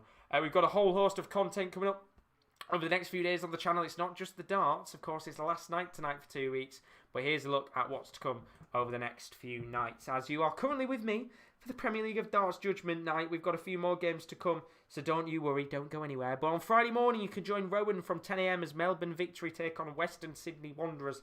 That game is live from 10 AM tomorrow morning. And then on Saturday, the MLS is back. You can join KL for San Jose Earthquakes taking on FC Dallas for the second game of the MLS season. Ligue 1 is live on Sunday night. Lyon taking on Lille. What a night that will be in the Ligue 1 title race. And then, of course, what a game. Champions League is back Tuesday night. Real Madrid taking on Chelsea. That will be live from around about 5 to 8. With Wednesday's fixture being PSG taking on Manchester City. That game will be live on Wednesday. And then, of course, as always, we will have the Europa League semi-finals. Those will be live on Thursday night. Very excited to see how they go down over the next few weeks. So that's the action on the channel over the next few days. Let's talk about what just happened in the match between Johnny Clayton and Michael van Gerwen, because if you are MVG tonight, you are ending the second batch of games with a whimper. And I genuinely thought tonight, going into this game, that performance yesterday against Jose de Sousa was going to be a big confidence booster for Michael van Gerwen. But I genuinely have no idea what's going on with him right now. And I'm saying that, but we all know that for the last few months, he's been so in and out of form that you just don't know which MVG is going to turn up on the day. And Johnny Clayton, you've got to admit, has been fantastic in this tournament so far. And he would have been worried just a little bit that, you know, these last few games where he hasn't picked up results here and there, he would have been hoping that he could get something on the board tonight. And what a result it was indeed. You know, to win 7-3 against MVG is no mean feat. And when you look at Clayton's stats in the game, 100.25 average, which means he does continue as the only player in the Premier League to be averaging 100 in the tournament so far.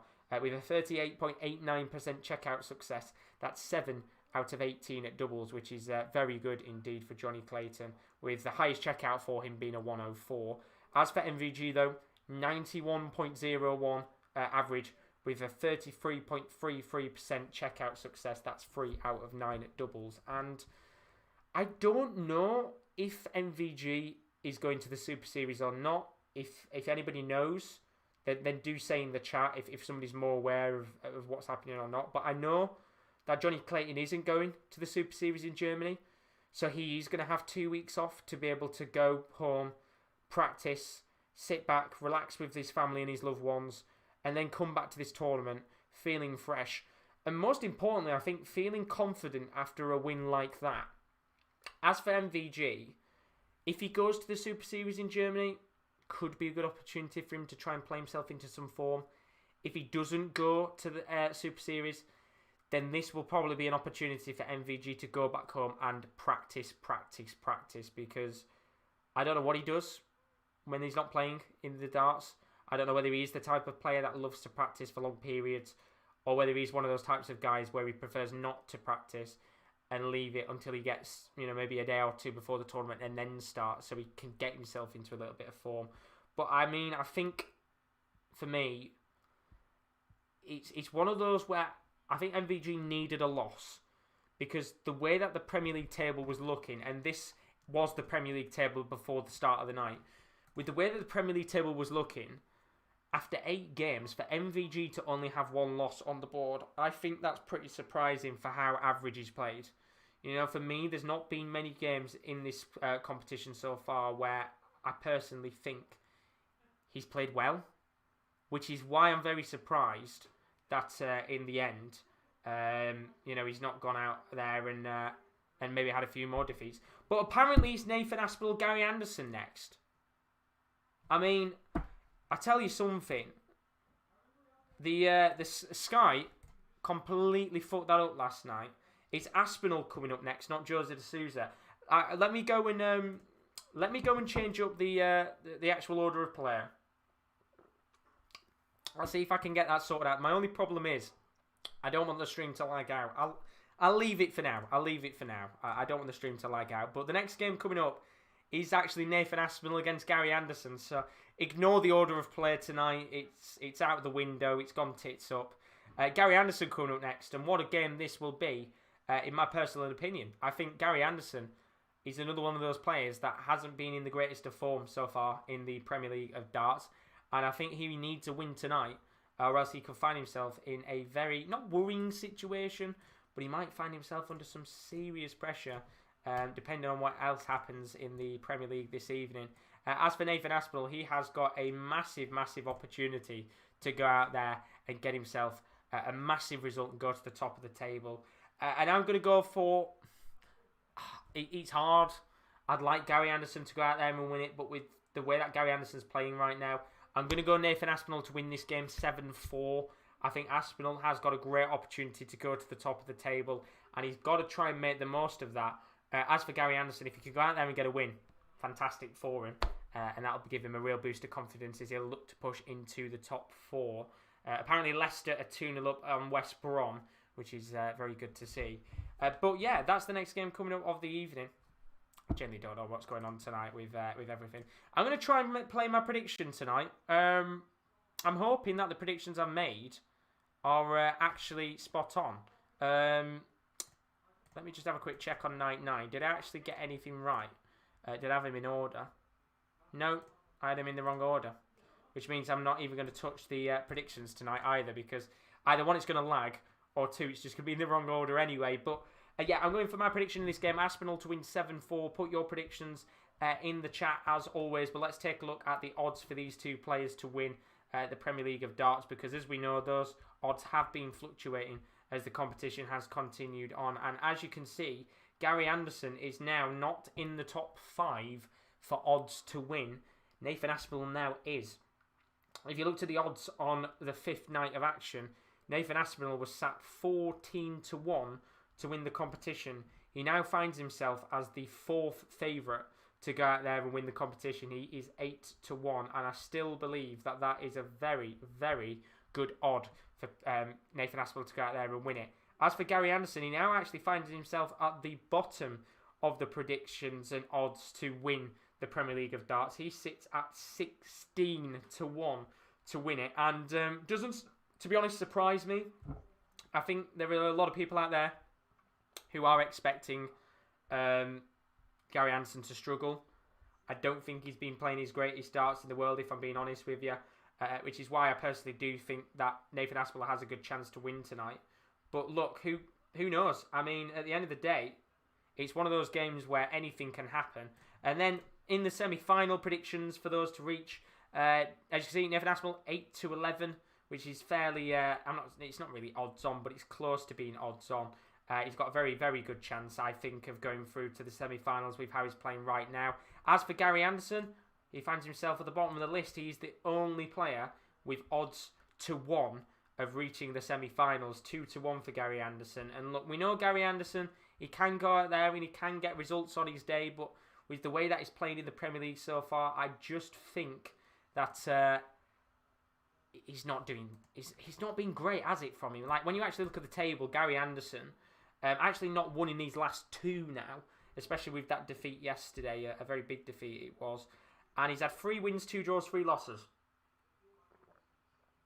Which in the end, sorry, just having a quick drink, is respectable. I mean, it's pretty much what everybody else has had in the Premier League so far. And then Nathan Aspinall has only lost once, which is why I feel like he's going to go out there and win this game tonight, Nathan Aspinall. But you never know. You always want to go out of the Premier League on that last night of action with a little bit of a confidence booster. And I'm thinking that's what might happen tonight for Gary Anderson maybe. But who knows, 7-4 I'm going to stick with as always. But we're going to get into that game in just a moment's time. For those of you wondering how the Premier League is running for the rest of the competition, we do have a 2-week break after this. We'll be back on Wednesday the 5th of May for 3 nights of action in the Premier League. That's nights 10 to 12. And then we'll have a 2-week break again. And then at the end of May, that will be the final week of action in which we will find out who goes and wins the Premier League of Darts. But while these players are just coming out onto the hockey, I'm just going to go for a very quick toilet break. So do give me about 2 seconds. I will be back. Of course, the score is up on the screen just in case the game starts. But give me 2 seconds. I will be back. 2 seconds.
Thanks very much for those of you that waited about. Apologies about that. Just needed a quick toilet break. Not usual that I'll go on stream, but when you are sat here for, 3-4 hours pretty much live, I guess eventually you do need to go at some point. But look, this game's about to get underway in a moment's time. Nathan Aspinall against Gary Anderson. And funnily enough, actually, in the post-match conference yesterday, Nathan Aspinall was basically talking about how him and Gary Anderson have actually been practicing with each other over the last few weeks. And we know Gary Anderson, at the beginning of the year, was practicing with Ryan Searle and looking to up his game as a player and get himself back to the very best, what we know of Gary Anderson. But his darting partner has changed, as you would expect. You know, both of these being in the Premier League. I think the greatest opportunity is to practice with a player in the Premier League, which is exactly what Gary Anderson has done. And I think this will be a good game tonight. Stevens put some respect on Gary Anderson's name. He's an all-time great. Stop doubting him. I'm a Gary Anderson fan, but Tiger Woods is an all-time great. Not the best golf player in the world right now. And it can be said the same for Gary Anderson, as Nathan Aspinall smacks in the third 180 of this game. On the board tonight. But with your predictions, Tony Walker saying Shrek, love it. Jacob's going 7 for Aspinall. He thinks it's underrated, which I agree with you. Looking at the other predictions as well, Bernie going 7-5 to Anderson. Oliver saying Nathan's going to win this 7-4. Daz saying Gary to win 7-3. Chloe and Jacob both obviously saying Aspinall to win 7-4. So a few interesting predictions, as Tony says 7-5 to Gary Anderson. So a real mixed bag of predictions tonight. Who's going to be correct? We'll have to find out. As Aspinall down to 32 here. Gary Anderson all the way back at 160. So double 16 needed here to take a 1-0 lead, which it is. As Daz has put, it's the guy who does the boxing, and Mark Webster. Yeah, they're the ones on commentary. I think, is it Adam Smith? I think his name is the one that does the boxing commentary. I think. I might be wrong, but interesting choice that they've got him to start doing the darts. I know a lot of people complain about him doing it, but I don't mind it at the end of the day. I'm not too fussed. But Gary Anderson at 480 as it currently stands. Aspinall at 443. This is, for me, one of those games where it's very, very decisive for both of these players to go out there and get a win. You know, Aspinall needs that win to go to the top of the table, put some pressure on Vandenberg. Anderson needs that win to put the pressure on the rest of the pack, because with all those players pretty much sat on 8 points, Clayton is the first one to go out there and get a result and get some momentum. And you would expect maybe Gary Anderson to do the same. But he's going to have a chance here to maybe make it 1-1, Gary Anderson. Aspinall back at 300. Gary Anderson going to try and get a 140 here, which he doesn't. Gets 97 to leave himself at 164.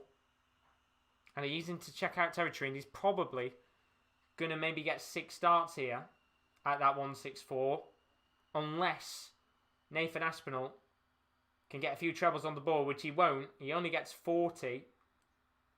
And Daz says it is Adam Smith. I thought he was. I thought I got his name correct. Whereas Gary Anderson, with a chance to check out 164, he's actually going to set it up instead, which is fair, with Nathan Aspinall back at 260. And he's going to check himself, he's going to get his checkout to 40. Which is very sensible from Gary Anderson. So tops here for Gary to make it 1-1 in this game. First dart at tops misses, got double 10. Now 1 dart at double 5, which he gets into the top right hand corner of the double 5 bed. And Gary Anderson gets himself back into this game and levels it up with the scores at 1 apiece in this third game of the night. And it's a very good point. Tony Walker put it in the chat, and I completely agree with him. Gary's got the scoring power. Don't know what I'm saying there. Gary's got the scoring power. What he needs tonight is to win on his doubles. I feel like I'm going to sneeze. No, I'm not. I'm all good. But you're completely correct. Gary does have a very good scoring power. In fact, when you probably look at his overall average for the Premier League so far, I would have probably said it's in the mid-90s. You know, he's not really had many games where he's averaged over 100. But what he has done is he's gone out there and put in some really, really good, decent averages around about 95, 96, which are most times good enough to go and win a game. But apparently it's 3-0 Leicester now. Is that game at half-time yet? I assume it is. Or about to be at half-time. But West Brom are getting battered, aren't they? As you would expect. They're going down anyway. But Aspinall here at 248. Gary Anderson at 220. And apparently it was Ian Atcher who scored. That man's on fire right now. Seems to be bagging goals left, right and centre at the end of the season. And fair play to him. Leicester finally getting what they expected money-wise. So Aspinall here at 131. Chance to check it out. Goes for 19. In fact, goes for 17. Gets treble 20 and 14 to leave himself at tops. But Gary Anderson now with a chance to check out a ton plus finish of a 120. Which he's not going to be able to do. So Aspinall with a chance here to go 2-1 up in this game for tops. First dart is high. Second dart is a very good marker. Slap bang in the middle of the bed. And the third dart goes in. Slap bang in the middle of the bed. Just under his second dart. Which allowed Nathan Aspinall to lead his third dart into the middle of that tops bed. And he makes it 2-1 in this game. And no doubt this could be one of those matches tonight in which Nathan Aspinall finds himself close, but Gary Anderson finds himself now potentially on the back of maybe losing another leg here because Nathan Aspinall's just hit a 180. Let's hope he can smack in a 9-darter tonight. I said he could be one of the players to do it, and he's not going to have a 9-darter chance, sadly, which is a shame. But he is down to 190 after 6 starts, and it could be an opportunity here for him to maybe just get himself in a good position. Although Gary Anderson with a 140 to leave himself at 237. And Tony saying all we need is an angry Gary. He plays better when angry. We need Aspinall to shout in his face or something. And get Gary rattled. As Aspinall down to 130 here. Anderson gets a 100 to leave himself at 137. So a tight leg. And you would expect here Aspinall to try and check this 130 out. He's not going to be able to. Unless he gets treble 20 for the bull, which he's not going to get. So he's going to try and leave himself with a good finish, which is what he does. He leaves himself at tops after hitting bull with his third dart. And apparently Leicester have had 10 shots. West Brom have had none. Typical West Brom, isn't it? Although saying that, they've played quite good over these last few weeks. So Aspinall a chance at tops. To have a little bit of daylight in this game, and daylight is what he will get because it's 3-1 in this game to Nathan Aspinall, and Gary Anderson finds himself in a little bit of a nervous position already in this game because Nathan Aspinall is looking very hungry in this match to try and get a similar result to what we saw a few moments ago with Johnny Clayton, who was able to beat Michael van Gerwen 7-3. And as it stands, he's looking in a very good position. And if he can beat Gary Anderson by a fair few legs, he will go top with a very, very high legs difference. And he's got a chance here for a 180, which is what he gets. So that's a 180 on the board. He's down to 224 after 6 starts. And it will put him in a great position here as Gary Anderson only finds himself at 400. And while Gary Anderson's not finding the trebles, I think Nathan Aspinall might be about to get his second in a row. He doesn't, but a 140 will do. He's down to 84 with Gary Anderson all the way back at 400. So, chance here for Gary to get himself into... Well, I'm saying chance for Gary. It's not a chance for Gary at all. It's a chance for Nathan to get himself 4-1 up in this game with 2 darts at double 12 for an 84 checkout. And that's what he gets. That is a brilliant 11-dart leg from Nathan Aspinall. And he's 4-1 up on Gary Anderson.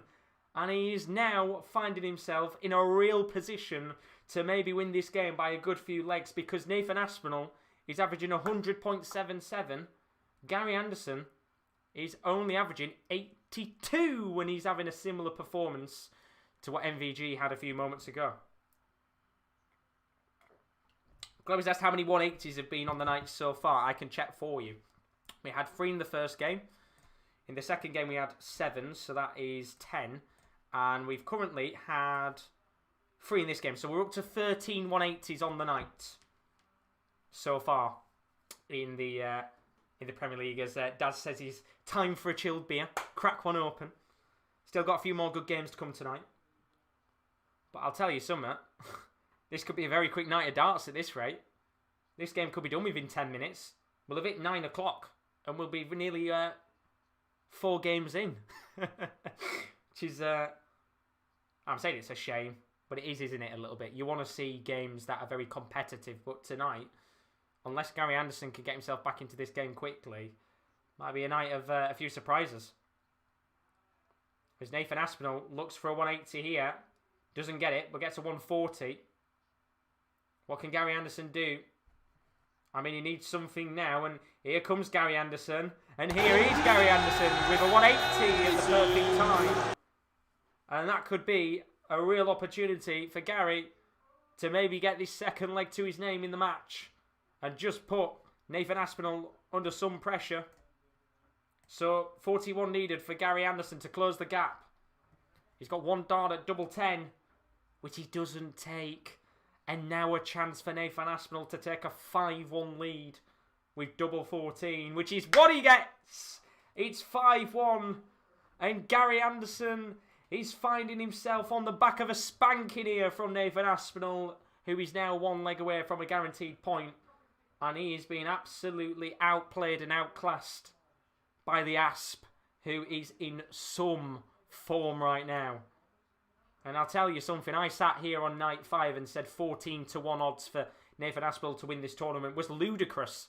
It was obscene. I didn't think that was the odds that he deserved. And I'll tell you something, with the way he's playing right now, I would assume those odds will go to maybe 6 or 7-1 for Aspinall to go out there and win this tournament. He's been fantastic to watch. So, Aspinall here at 240. Anderson at 306. Tony saying he's playing rotten, which he is indeed. I just thought tonight, I mean, Aspinall, with the way he is right now, this man is in such form. It's unbelievable. So good to watch right now. As Aspinall at 140 here. Gary Anderson at 132, but he might not have a chance for the 132 because Aspinall here with a 140, but he misses at double 10. So a chance now for Gary Anderson to check out the 132, which he's not going to be able to do. So Aspinall here coming back with a chance at 10. 3 darts at double 5 for a 6-1 lead. And he is going to get a 6-1 lead, and that's a guaranteed point on the night for Nathan Aspinall. And Gary Anderson, that's literally what's happening right now. He's getting absolutely slapped by the Asp.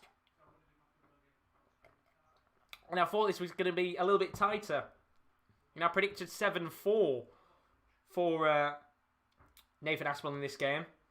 But he might be about to win this game 7-1. And he does go to the top of the table as it currently stands. And Gary Anderson is currently sat in 8th on 8 points. And my lord, not great is it at all for Gary. As Chloe says, the 7-1 defeat possibly is not what Anderson needed for his leg difference, which is very true. I'll tell you something, Gary Anderson might have been very lucky because had he have not got a few more points on the board tonight, this could have genuinely put him in a serious threat to have been relegated had he have not got a few more points. And you could maybe look back at that MVG game as an example of a point which might have just saved him from being booted out of the competition. But Tony's saying, I'm sure Nathan had his old dart bats. Yes, he changed back to his old darts. And I tell you something, he said when he changed back to his old darts, I think on night 3 in the post-match conference, it felt like he cheated on them. He felt like he was in bed with another set of darts. And I tell you something, he definitely will be feeling like he was in bed with another set of darts because ever since he's moved back to them, it's been a blessing in disguise for him. So Anderson had a chance here to check out 96. He's not going to get it. But he will be coming back as Nathan Aspinall is back at 192. So maybe Gary Anderson might be able to make it 6-2 in this game and just get another leg back on the board as Nathan Aspinall here gets a 140. He's down to 52. So Gary Anderson here needing double 8, which is what he gets. And that is a leg back on the board for Gary. And he's going to have to win the next 4 on the bounce if he wants to get a point on the board. And what we have seen a few times from Nathan Aspinall over the last few nights is he's got himself into a bit of commanding lead. And then we have seen him struggle. We saw him against Glen Durrant a few nights ago where he struggled to beat Glen Durrant and eventually allowed him to get a few legs on the board. We saw him yesterday against Rob Cross. I think he had a 3 or 4 leg lead and then Rob Cross got back into the match and made it 6-5. And ultimately, he's just got to make sure here he doesn't allow Gary Anderson a chance to get back into this match. Or else we could see a similar situation where Gary Anderson maybe wins the next 3 on the bounce and makes it 6-5. We'll have to see. Because he's looking focused here. He's down to 102. Gary Anderson back at 308 here. And a real chance now for Nathan Aspinall to seal the deal. With 102, gets treble 20. He's going to have one dart, a double 16 for a 7-2 win. And a 7-2 win is what Aspinall will get. It is a resounding result for the Asp. As yet again, he gets another dominant victory on the board. And the two players who have been practicing against each other over the last few weeks to get prepared for this tournament. And Gary Anderson knows he was demolished by a better player on the night. And I tell you something, the Asp right now, he's probably the player to watch in the Premier League with how he's playing. And he will be going to the Super Series, I believe, in Germany. He said he was going, or else he'd be going to the pub instead. And you don't blame him. And with the form he's playing right now, with the likes of Gary Anderson, Peter Wright, I think maybe even MVG not going, he does put himself potentially in a very, very good position to maybe go out there and win some of the Super Series. And if he can go out there and win a few of them, then he could be coming back to the Premier League of Darts in some form. And it's a shame that this 2-week break has come, because I think Aspinall right now will probably be thinking to himself, look, I'd absolutely love if I could have continued on, had a few more nights overall and been able to have had a few more games where he could have got points on the board. But just right now, it is one of those where ultimately, in the end, I think the Asp will continue on in pretty fine style when we come back in a few weeks' time. And talking about that, as I said, we've got a little break in the Premier League of Darts after tonight. We've got 2 more games to come, but we will be back with all of the action on the Sports Corner on Wednesday, the 5th of May. That's when nights 10 to 12 begin. We only have actually 3 nights of action, sadly, before we have another 2-week break again. So it is going to be a very quick week, that one. But of course, you can join us on the Sports Corner for all of that. Highly do recommend subscribing if you haven't already, and leaving a like on the channel if you have enjoyed these watch-alongs. Because we've still got a few more games to come tonight. Forget about the order of play. This is completely wrong. Sky Sports have... well, this was the order of play last night, according to Sky. It's completely wrong. I think the next game of the night should be de Sousa Wright, and then the last one's Vandenberg against James Wade. But the other games that we had today, we started off with the game between Glen Durrant and Rob Cross. Rob Cross coming out with a 7-5 win on the night, with the 2 players already eliminated from the Premier League of Darts. Johnny Clayton in a resounding 7-3 win against Michael van Gerwen. And what a result it was for the Ferret, who was already on the back of 3 games without a victory. And that was the perfect result tonight for Johnny Clayton to go out there and get himself some extra points on the board and fire himself back into the top 4. We saw just a moment ago Nathan Aspinall with an even better result, a 7-2 win against Gary Anderson. We'll talk about that more in just a few moments' time. And then, as I said, we've got the other 2 games still to come a little bit later on this evening. But if you are new to the stream, as I said before, don't forget to leave a like and a subscription on the channel. It would be greatly, greatly appreciated for those of you that haven't already. But here's a look at some of the content to come on the channel over the next few days, because it's not just the darts that's on here.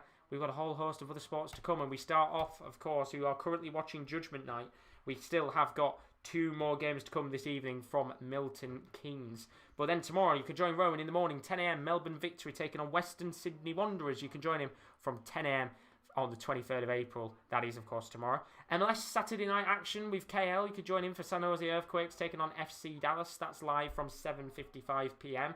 And then, what a game this will be. League Untitled Decider. Lyon taking on Lille. That's live from 7:55 on Sunday night before the Champions League is back. Real Madrid Chelsea is on Tuesday, and then PSG Manchester City is on Wednesday. So lots of games to look forward to, that's for sure. And we'll also, of course, have the Europa League on Thursday. So the fun doesn't stop on the Sports Corner, and there is certainly a lot more content to come, that's for sure. But let's talk about that game that we just watched a moment ago between Nathan Aspinall and Gary Anderson, because my lord, Nathan Aspinall is in some form right now, and Gary Anderson was just not able to get anything going in this game. And when you actually look at the way Gary Anderson's playing right now, he finds himself sat 8th on 8 points with a -4 leg difference. And I tell you something, I said it before, but Gary Anderson could have easily been relegated.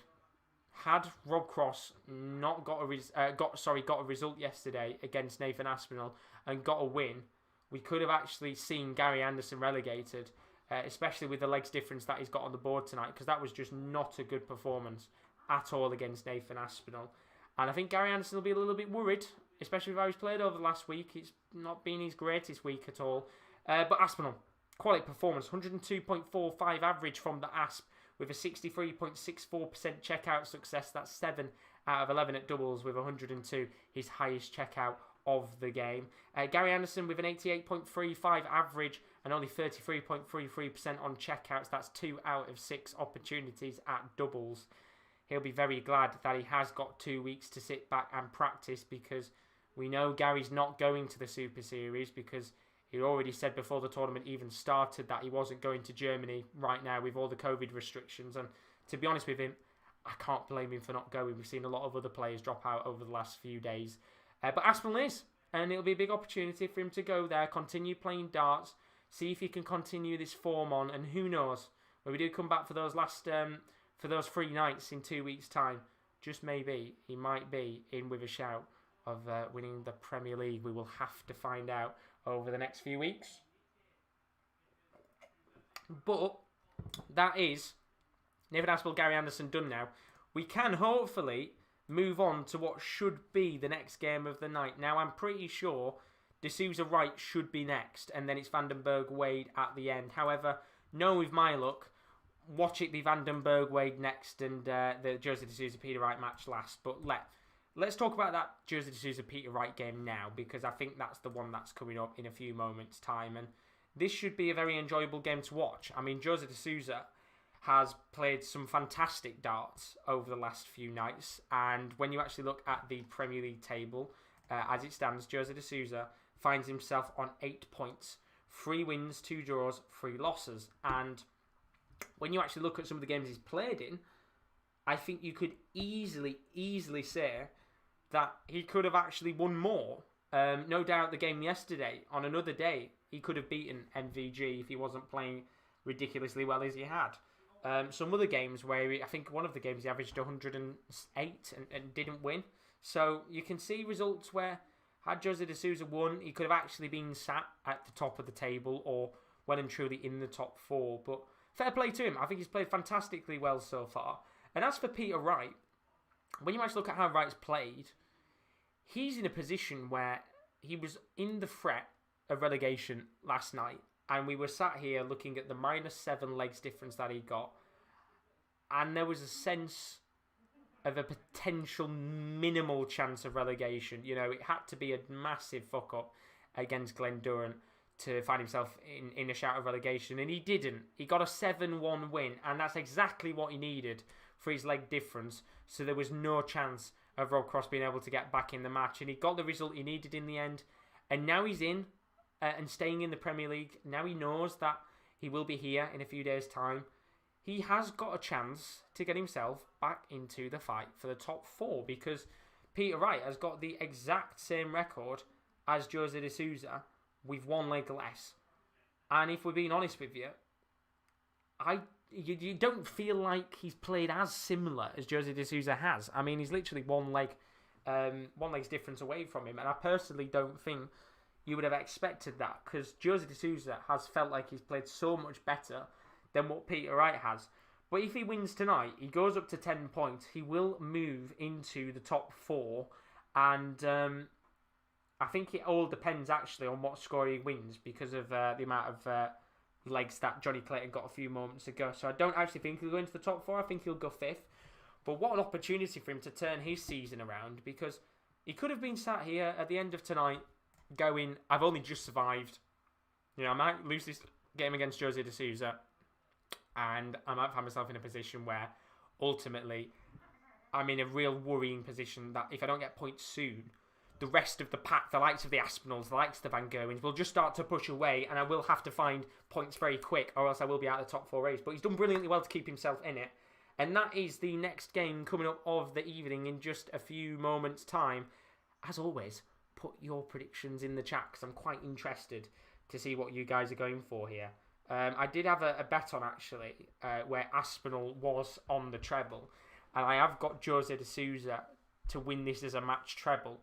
And if he does win this as a match treble, I need James Wade to then win the other game, which I'm very nervous for, because we know how good Vandenberg's been playing quite recently. But I'm just hoping Vandenberg has a stinky night, you know, a rubbish night, and maybe James Wade has another good one. But we'll have to see with that game later on. But do put your predictions in the chat. I'm very interested to see what you guys have got on the table for this next game. But let's actually have a look at the odds for both of these players to win the competition. As you can see, Peter Wright's odds have gone up over the last few days after a few disappointing results.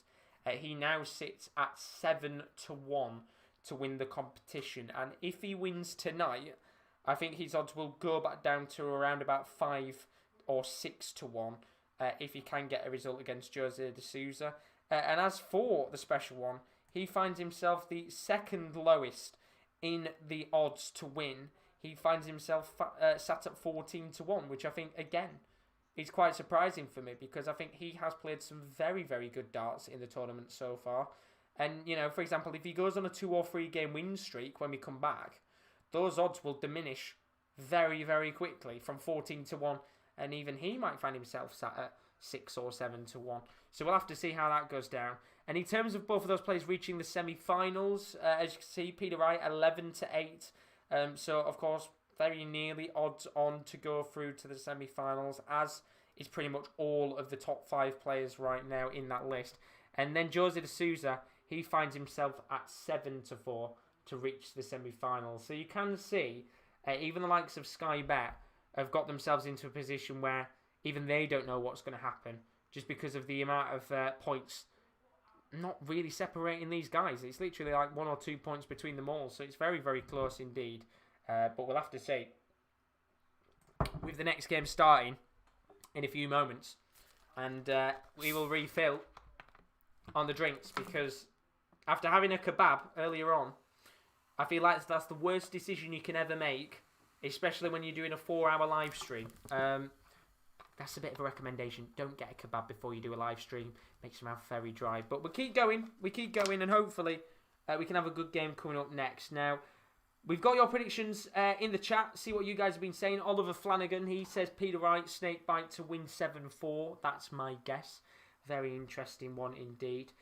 Daz going 7-3, Peter Wright. And then Kyle's going de Sousa to win 8-4. I assume 7-4 against Wright. We'll have to see if he can go out there and get a result. But I need de Sousa to get a result, or else tonight gets a bit more exciting. If he gets a result, de Sousa, if he gets the highest checkout and the most 180s, I'm backing Wade for the last game all the way, because then I am in a position to win some cold hard cash, which would be very nice indeed. And unfortunately for you guys, the opportunity for cold hard cash has gone. It means no one is left in the Super 6, unfortunately. You all fell at the first hurdle, the first game of the night being Durrant Cross. None of you predicted a 7-5 win for Rob Cross, and therefore it means nobody is winning the prize pot. I think the Super 6 will be coming back again.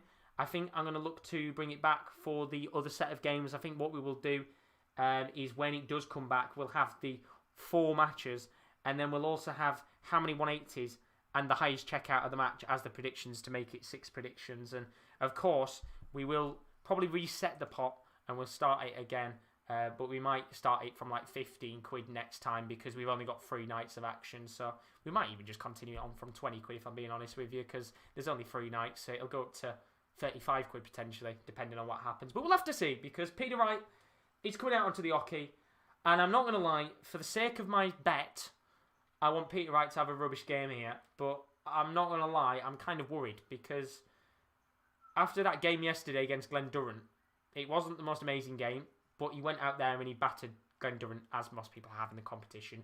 I want Jose de Sousa to go out there and do well, and he has done well. He's been fantastic in the competition. But let's hope that he plays similar to what he did last night against Michael van Gerwen, because he then might be in a shout to win. But Hanif support, he thinks he's going to see a Wright 7-5 to win. As Carl says, why did you presume 7-4, not take him at 8-4? Because you can't win 8-4 in the game. You can only win by 7 legs. Hence why I quickly changed it for you. I was doing you a favour, Kyle. Well, let's get underway with this game. Jose de Sousa taking on Peter Wright. What darts is Wright using tonight? That is the question. We will have to see, as I think he is using the same darts as last night, to me. They look similar to the ones he was using last night, but who knows. But once again, when we actually look at the table, in terms of how these guys have played on form, Peter Wright, in his last 3 matches, 2 losses and a win. That 1 win coming against Glen Durrant yesterday. And then Jose de Sousa got 3 wins on the bounce, and then he lost his last game. That was to MVG. Let's hope that this is a good game, because both of these are brilliant players to watch on the day. And I think for me, I'm going to say that this is the game of the night. Let's find out as we get underway with the action. Jose de Sousa taking on Peter Wright. Let's see how this game pans out. As Carl says, no, Josh, never. I saw the error of my way. My bad, I'm stupid. Thank you, Josh, pal. I was doing you a favour. You're very welcome. But Peter Wright starting off with a 140 in this game. Jose de Sousa at 408. Let's see him smacking some 180s tonight. That'd be nice indeed. Kurt Bevins is the ref, and George Noble's the ref, as he will smack in the first 180 of this game. Jose de Sousa with the first one on the board. And let's not forget that we basically had, I think, how many 180s was it by the 4th leg of yesterday's game? Was it? I think it was 7 off the top of my head. I might be wrong, but I think we had about 7 180s around about the 3rd or 4th leg of the MVG de Sousa match. So if that can go any better, then that would be amazing. But de Sousa's down to 170 here. And the perfect scenario is de Sousa checks out this 170 and we get the highest finish of the night. We'll have to see. As Wright gets 140 to put himself down to 161. So de Sousa at 170. Chance to check out it, which he's not going to be able to do as he hits 20 with his first dart. So a chance now maybe for Peter Wright to check out the 161. Treble 20, treble 17 bull needed with Jose de Sousa at 77. He's not going to be able to check out the 161 here, right? So de Sousa will be coming back at 77. With treble 19, double 10. But what pressure is he going to be under? The answer is not much. Only gets 50, Peter Wright. So chance now for de Sousa. Treble 19, double 10 needed to get the first leg of the game on the board. He's going to go for 15 instead. And I don't know whether he actually wanted to go for 15 or not there, as he takes a step back. He needs treble 12, double 13, which is not what he's going to get. And in the end, he goes for the bull. And he will be coming back potentially at 25, unless Peter Wright checks out the 111. Going to start treble 20, which means he needs 19 for 1 dart at double 16. Oh, he doesn't get it. Just hits the inside of the 16. And chance here now for Jose de Sousa to take the first leg of the game on 2 darts at double 8. As apparently Daz has put new set again, Josh. It looks like the spring one. I think it's the springy ones or the World Championship ones. We'll have to find out and see what the darts are. If somebody else knows, then do tell us in the chat. We will have to see. But Peter Wright starting on a 60 here. And what we have seen tonight, is probably the best players, in quotation marks, the Gary Andersons, the Peter Wright, not Peter Wright, the Gary Andersons and the Michael van Gerwen, playing really bad games. So if we're going on that prediction, then we would expect tonight Peter Wright to have a pretty bad game of his own. But literally, as I just say that, he smacks in a 180. And that's his first of the night. As Oliver Flanagan's predicting Jose de Sousa to win this 7-3. That would be great for my bet, thank you very much. It'd be very nice indeed if we could have Jose de Sousa winning it 7-3. As long as he gets the most 180s in the highest checkout, then we're all good. Makes things exciting for the last game of the night. There's a long way to go in this. There's a long, long way. There's not MVG. Peter Wright looking for another 180 in this game, which is what he'll get, and that's 2 back-to-back 180s. He's down to 81. And a chance here for Peter Wright to make it 1-1 in this game, with an opportunity to check out the 81. He's not going to be under a great deal of pressure, but Jose de Sousa gets a 140. So treble 19, double 12 here. As Stephen thinks both of the last 2 games are going to end 6-6, which is an interesting shout. And Peter Wright going to leave himself on, I think, double 16, one of his favourite doubles, which is very fair. But he might have risked it here, because Jose de Sousa with a chance to check out the 140 on double 10. This would be brilliant, and he just can't get it. He hits the 10, and I tell you something.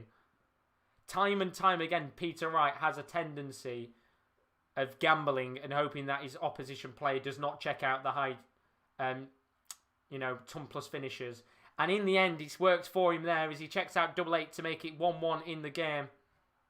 But you could say, a little bit lucky there that Jose de Sousa didn't check out the 140, or else we would have been sat here thinking, why did you do that, Peter? Just try and check it out rather than gambling and hoping your opponent isn't strong enough. We've seen de Sousa have some pretty high finishes in this tournament so far. And we know what he can do. So why Peter was thinking he was going to not check out 140 there, I don't know. But Peter Wright averaging 102 right now. Jose de Sousa averaging 97. It is a fairly decent start to this game, but let's hope it ramps up a little bit. That's what you want. A few more 180s in this game would be perfect in this match. But as it stands, top 5 will stay the same, as you would expect. James Wade just moves out of it for now because of Johnny Clayton. However, Jose de Sousa and Peter Wright, only 1 leg between them in the legs difference. So there is an opportunity tonight for Peter Wright to go ahead of Jose de Sousa. And I don't think he can get ahead of James Wade because of James Wade's big victory yesterday. But we'll have to see by the end of the night, as Peter Wright is looking to fire in the 180s and does. It's another one, and he's rocking and rolling tonight. That's his 4th 180 of this game. 3rd one for Wright, technically 4th one of the match. And Peter Wright looking very settled in this game. Jose de Sousa just not having the best of legs here, and 81 needed for Peter Wright to make it 2-1. Got 1 dot left in hand. A double 12, which is what he gets. And that's 2-1 to Peter Wright. And he breaks the throw of Jose de Sousa. And he's looking very, very good tonight so far. You have to admit, Peter Wright is doing very well indeed. And with the way he's playing, you feel like he might just be able to get a little bit of a foothold in this match. Especially if Jose keeps playing the way he is. He's just not really got into it, has he, so far? And you just feel that Jose is going to have to get something on the board too. Maybe a 180 or something just to get him rocking and rolling in this game. Only averaging 92 as it currently stands in this match. Well, I'd be very surprised if this ends 6-6, actually. A chance here, though, for another 180 for Peter Wright. And he's filling the 180 bet up in fine style. That's 4 180s in this game. He's averaging 111. And this is another good performance from the Snakebite, who is hitting 180s very, very well, like Jose usually would. But Jose just not doing it right now. I mean, he's putting in a quality performance so far. We're only, remember, 3 legs into this game, and it feels like with the way that it started, Peter Wright could easily be looking, you know, 4 or 5 legs up with how he's playing right now. But Jose is just not scoring. And it is allowing Peter Wright every opportunity to just go out there and get himself in a nice, comfortable lead. And he's got a chance here to check out the 140 that Jose couldn't earlier. Gets 20, so he's not going to be checking it out. And I think he's going to leave tops here. He's trying for treble 20. And just very well to get it into the treble 20 bed. That's brilliant dart from Peter Wright to shift over to the left-hand side and get the last dart into the treble 20 bed. We'll leave him on a check out of tops with Jose de Sousa at 80. So, chance here for Wright for a 2-0 lead in this game. You feel like this could be a very important dart. Because if Jose de Sousa can check out the 80, if he gets a chance, then it would make this game very interesting. But double 10 needed here for Peter Wright. 1 dart left in hand, and he doesn't get it. And a chance now for Jose de Sousa to maybe check out the 80 in this game and make it 2-2. Gets 20. Gets 20 again. So 1 dart at tops for Jose de Sousa, and he gets 20 again. And another chance wide of the mark for Jose de Sousa, which means Peter Wright's coming back here with a chance at double 10 for a 3-1 lead. First dart is wide. And he's just sorting out his stem of the dart, I think. Just adjusting it. He's got 1 dart here at double 5 to make it 3-1. And 3-1 it shall be as Peter Wright takes a 2-leg lead in this game. And Jose de Sousa has got to find something and fast. Because the way that Peter Wright is playing right now, Jose just needs something to get him into springing into life here. And this might spring him into life if he gets a 180. And a 180 is what he'll get. So 180 on the board there. That's 6 in the game. And that might be a chance for maybe de Sousa to just get himself a bit of a confidence booster. But Peter Wright here with a chance to get a 180 of his own. And he does! It's another 180. That's 7 in the match. And 2 back-to-back 180s in this game. I mean, how good would it be if we could have 2 9-darter opportunities? As Jose de Sousa's not going to get one, sadly. He gets himself down to 2-2-1. But can the snake bite go one better? That would be very nice. Gets 4 perfect darts. 5 perfect darts. Go on, Peter. Fill the bed up. Oh, yes. He fills the bed up. Here we go. 9-darter chance. That's 2-7-5. 180s in the tournament. And we've got a chance at a 9-darter in the Premier League of Darts yet again. And with the way he's playing tonight, you feel like he could hit it. So 60 needed for Peter Wright. Which he doesn't get, and he ruins the 9-darter party. That's poor from Peter. But all that matters now is that he gets the next leg on the board. As he only gets 60. And I just felt like for a second that with the way he was playing, he was going to get it tonight. But he hasn't, unfortunately. As Zavik is in the building. How are you doing, my friend? Hope you're good. So Jose de Sousa, down to 31. Chance here though for Peter Wright for a 4-1 lead. If you can check out 81 and treble 19, double 12. Gets the 7. So he's missed the 19, which now means he needs treble 14, double 16. As there's a flight. I hope that's not going to be a drink. No, it hasn't. Thank the Lord.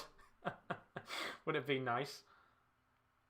So a chance here for Jose de Sousa at 31. He's got 2 darts at double 8. And after having a 9-darter chance, Jose de Sousa might be able to get a leg on the board here. And he does. He gets a leg on the board. And he's 3-2 in this game now. And somehow, Jose de Sousa, who just needs to get his average up in this game a little bit, somehow gets himself back into this game. It's 3-2. And maybe a chance for Jose to redeem himself as Jacob is back. How are we doing, my friend? Hope you're good.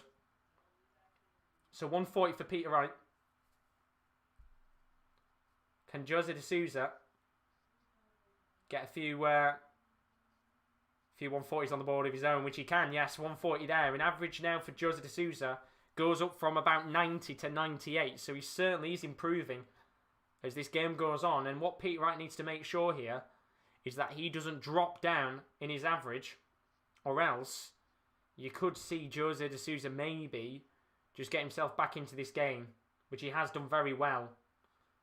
And he just needs to make sure that if he's in a losing position, Jose, he's always one leg behind Peter Wright for the rest of this game, or else you could easily see, you know, Peter go on and maybe get something in this match. But we've had 8 180s so far in this game, which means we only need another 6, and we've matched up the MVG de Sousa game yesterday.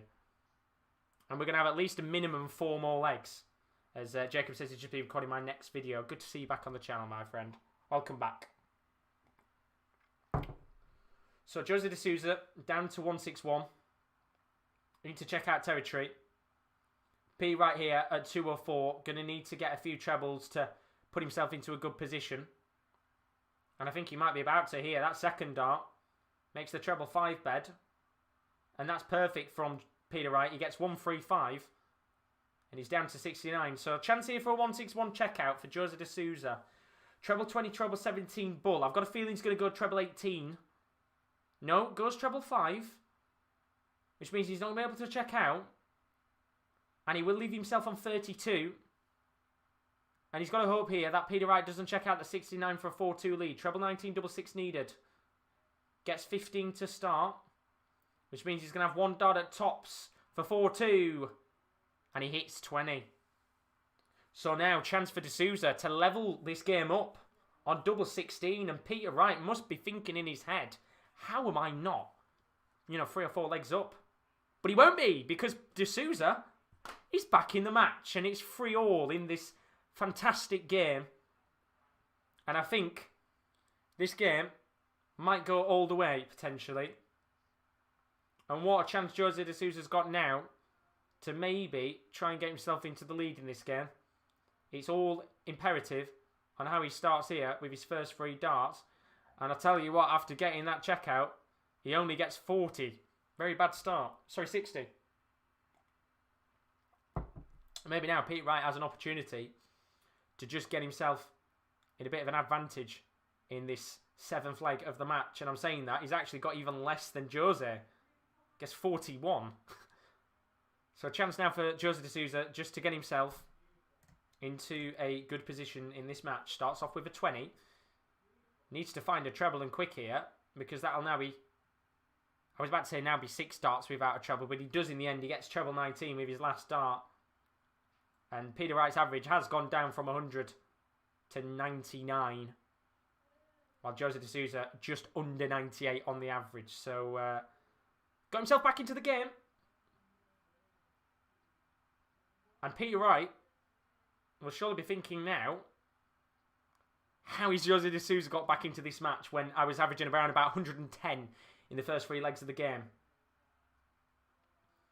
But Peter Wright here, he's not having the greatest of legs. He's down to 239 after 6 darts, but de Sousa with the advantage. Can he get himself a few trebles on the board? It's what he needs right now. And I think he might be about to get a 180 here, which would be perfect timing for him. He's got loads of position in the treble 20 bed, and he makes the most of it, because that is a 180 on the board for de Sousa. And we're now up to 9 180s in the match. That, I believe, is Jose de Sousa's 3rd 180. Peter Wright on 6. So chance here for Jose de Sousa to take the lead in this game with 2 darts at double 8. And this would be massive for the special one, who is certainly putting in a good performance in this game. And he's just making sure it's double 8, which is good, because we know what Jose is like. Usually miscounts. But he doesn't hit it. And he only gets 17, which means now Peter Wright, if he could check out the 139 here, this would be the perfect way to be able to go out there and get something. Tops for 139. Oh, that's brilliant from Peter Wright. 139 checkout from the snakebite. And he punishes Jose de Sousa. That is brilliant. That is absolutely brilliant from Peter Wright, and he takes the lead in this game as Flash Score once again has just decided to give up. I apologise that it's not working as well tonight, but brilliant from the snakebite. As Tony says, these two players would make the special snake. Well, that might get Peter Wright in the mood now. As Jose de Sousa here looks to smack in another 180 and does, and that's his 4th for the game. We're now to 10 for the match. We might be on course here to break the 14 180s that we had in the previous game for Jose de Sousa. 7 for him. 7 for MVG in that match. Maybe a chance at a 9 dart. That'd be nice. We know what Jose de Sousa can do. And he's got 4 perfect darts. Doesn't get 5, sadly, which is a real shame. But he is down to 198 after 6 darts. And Peter Wright, only back at 226 here. He's done very well to keep himself in close proximity.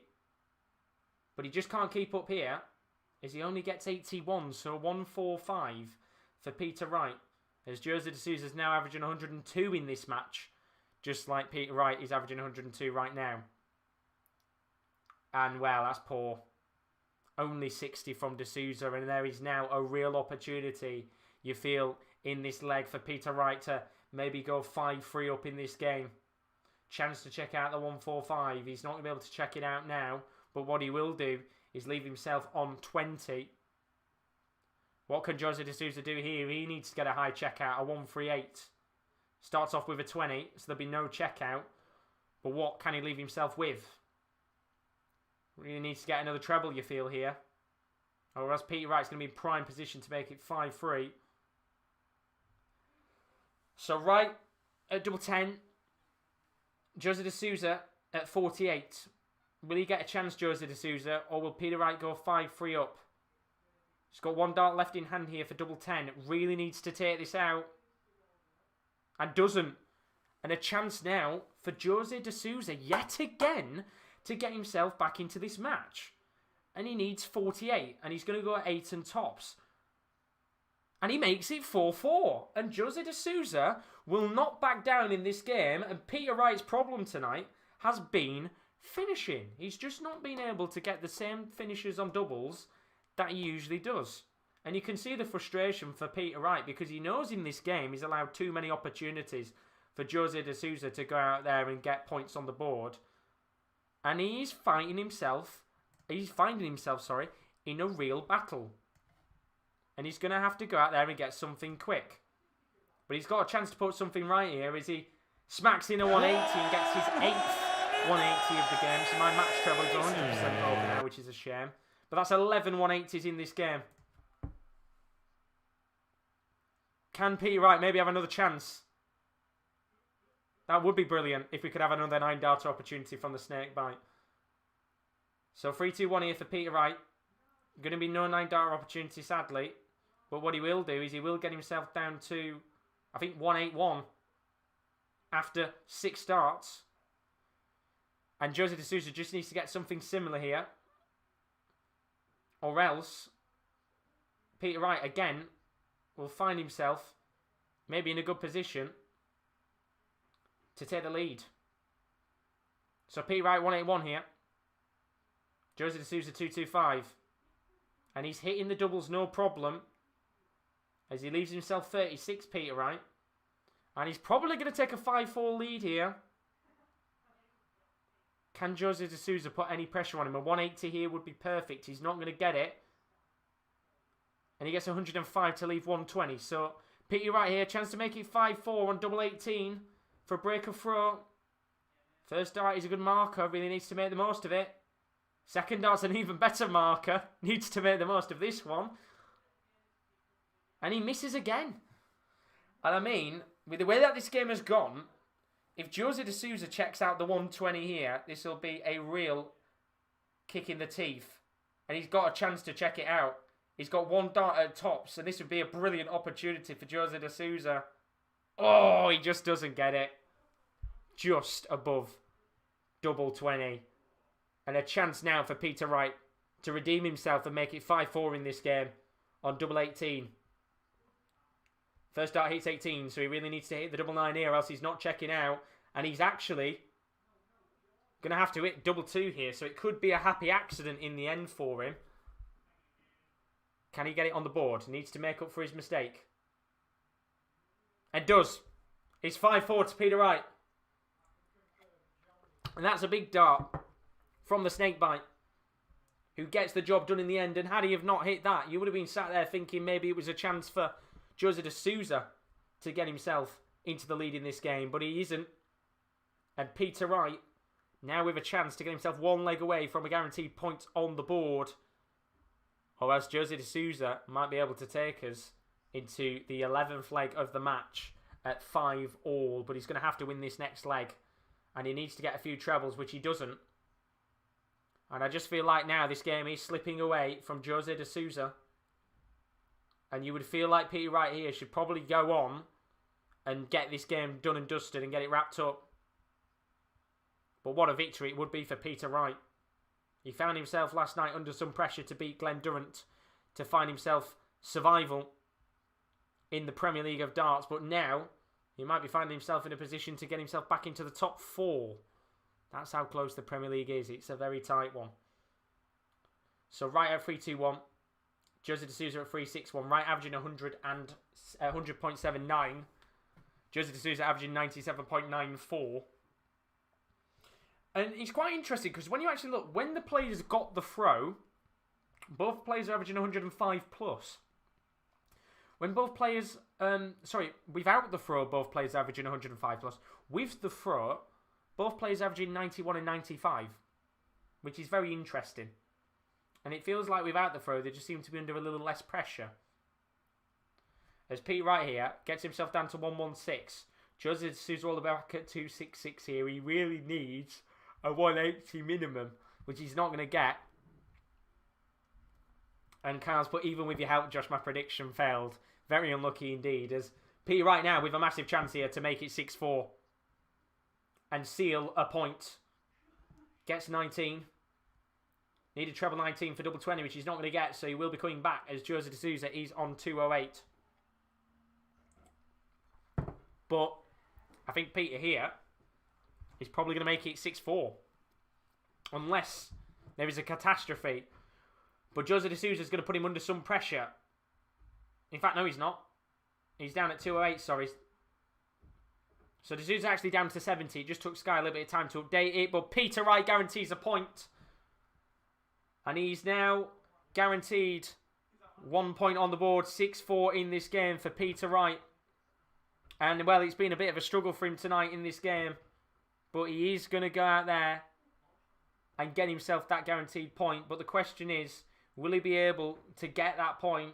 Or another one, sorry, as Jose de Sousa smacks in a 180 in the fight back to get himself that point. That's 12 180s in this match now. And he's going to need to win the next 2 legs, or else he is going to be going home into the second break with a defeat to his name.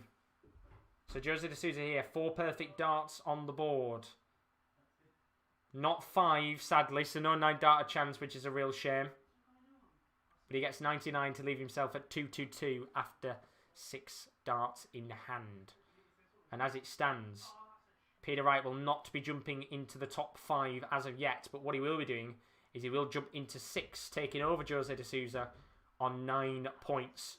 Jose de Sousa will be on 8 points with a -2 difference. That could turn to -3 depending on what happens in the next few minutes. But Jose de Sousa here, going to get himself down to 136. Peter Wright back at 3-2-2. So there is a little opportunity, you feel, here for maybe Jose de Sousa to make it 6-5 in this game and get himself back into the match. He's going to have 2 darts at treble 20 and then in the double 8 to make it 6-5. Can he do it? That's the question. So treble 20, double 8.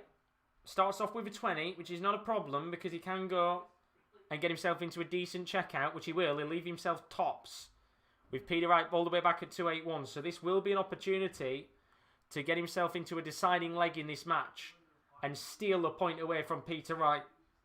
But what pressure is he going to be under? The answer is no pressure at all because Jose de Sousa is going to have 6 darts here guaranteed at tops, and he needs to take this out. First dart hits 20, so he's got 2 darts, sorry, double 10, and he only needs 1 dart because we're going to a deciding leg in this game. And Jose de Sousa with a chance to claim a potential point in this game if he can hold his nerve in this last leg of the match. As the Dark Knight is in the building. How are you doing, my friend? How are you good? He said, it would have been interesting if we gave the ESL a chance. Let's face, nobody's rushing home to watch Nice versus Wolfsburg. Agree or disagree? I mean, look, I will disagree with that statement because I understand to a certain extent as Jose smacks in a 180 to start off this last leg of the game. I think there's some people out there that like those types of games. I mean, I'm in a position where, I'm not going to lie, those types of games I like because I'm a footy nerd, I think is the best way to put it.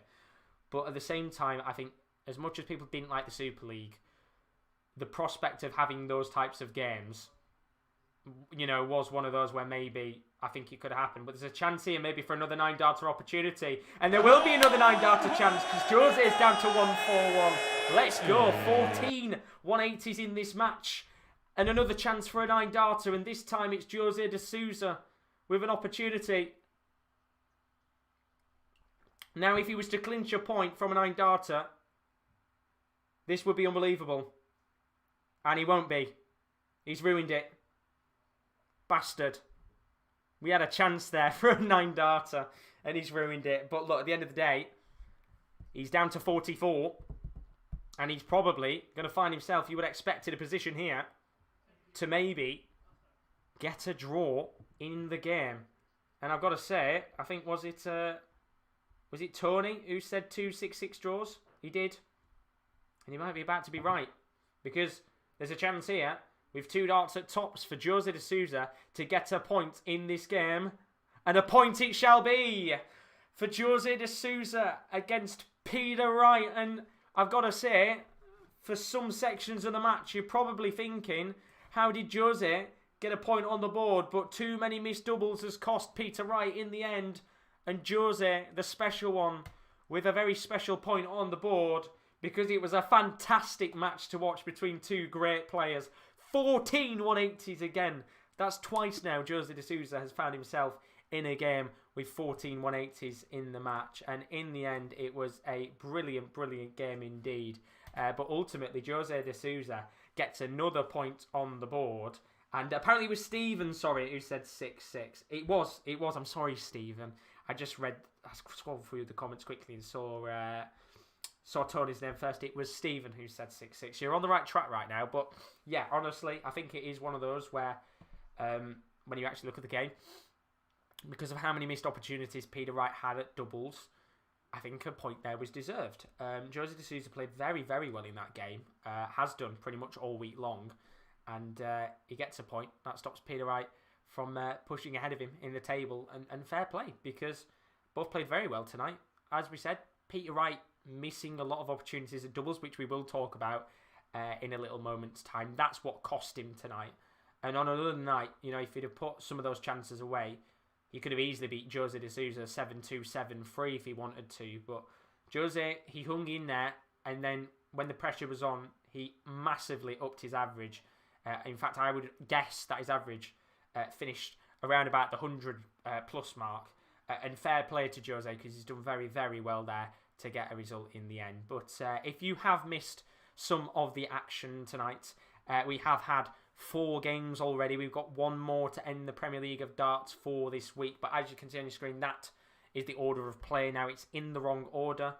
Blame Sky Sports, because that's the order that was there at the beginning of the night. Then it changed. But look, at the end of the day, fantastic games. Been a few okay ones. I wouldn't say many fantastic ones. We started the night. Glen Durrant had a chance to potentially get himself his first points on the board of the Premier League before he's been eliminated, but he didn't, as Rob Cross beat him 7-5, and Glen Durrant became the first player in Premier League of Darts history to finish the season with 0 points on the board, and Rob Cross finished on 7 points but found himself eliminated from the Premier League of Darts. We then went into the second game of the night. Johnny Clayton found himself desperately needing to get a result on the board, in my opinion. He went 3 games without a victory, and my lord, did he put a performance in tonight, because it was a brilliant 7-3 win against Michael van Gerwen, who didn't turn up at all in the game, and the Ferret, who averaged 100 and had a 40% checkout success, was brilliant on the night and got himself 2 valuable points in the fight for the top 4. We saw Nathan Aspinall, performance of the night, potentially, against Gary Anderson. The Asp is in brilliant form right now. What a performance it was. A 7-2 win against a struggling Gary Anderson, who I've got to say, as I said earlier, had he have not got a result maybe a few days ago, could have actually been relegated based on that game tonight, had Rob Cross beat the Asp the day before. But Aspinall with 63% checkout success and 102.45 average put in a quality performance. And Gary Anderson had an absolute stinker and not great at all, has it, this week for Anderson? And then we saw a moment ago that game between Jose de Sousa and Peter Wright. That one ended 6-6, which we will talk about in just a moment's time. But don't forget, if you are new to the stream, as always, please don't forget to leave a like and a subscription on the channel. It is greatly appreciated indeed. As you know, we are at the last night of the Premier League of Darts for now. Of course, we have 17 nights in the whole season. But don't worry, we will be back. We will have a 2-week break. And then we will be back on Wednesday, the 5th of May, for more action in the Premier League of Darts from Milton Keynes. We could potentially, in the next few weeks, by the way, have fans back. I believe it's... is it the 10th, 11th, or it's the 12th, around about that point, when fans might be back in. So that last week of action, at nights 13 to 16, we could actually have fans back at the darts for the very first time, which would be very fantastic indeed.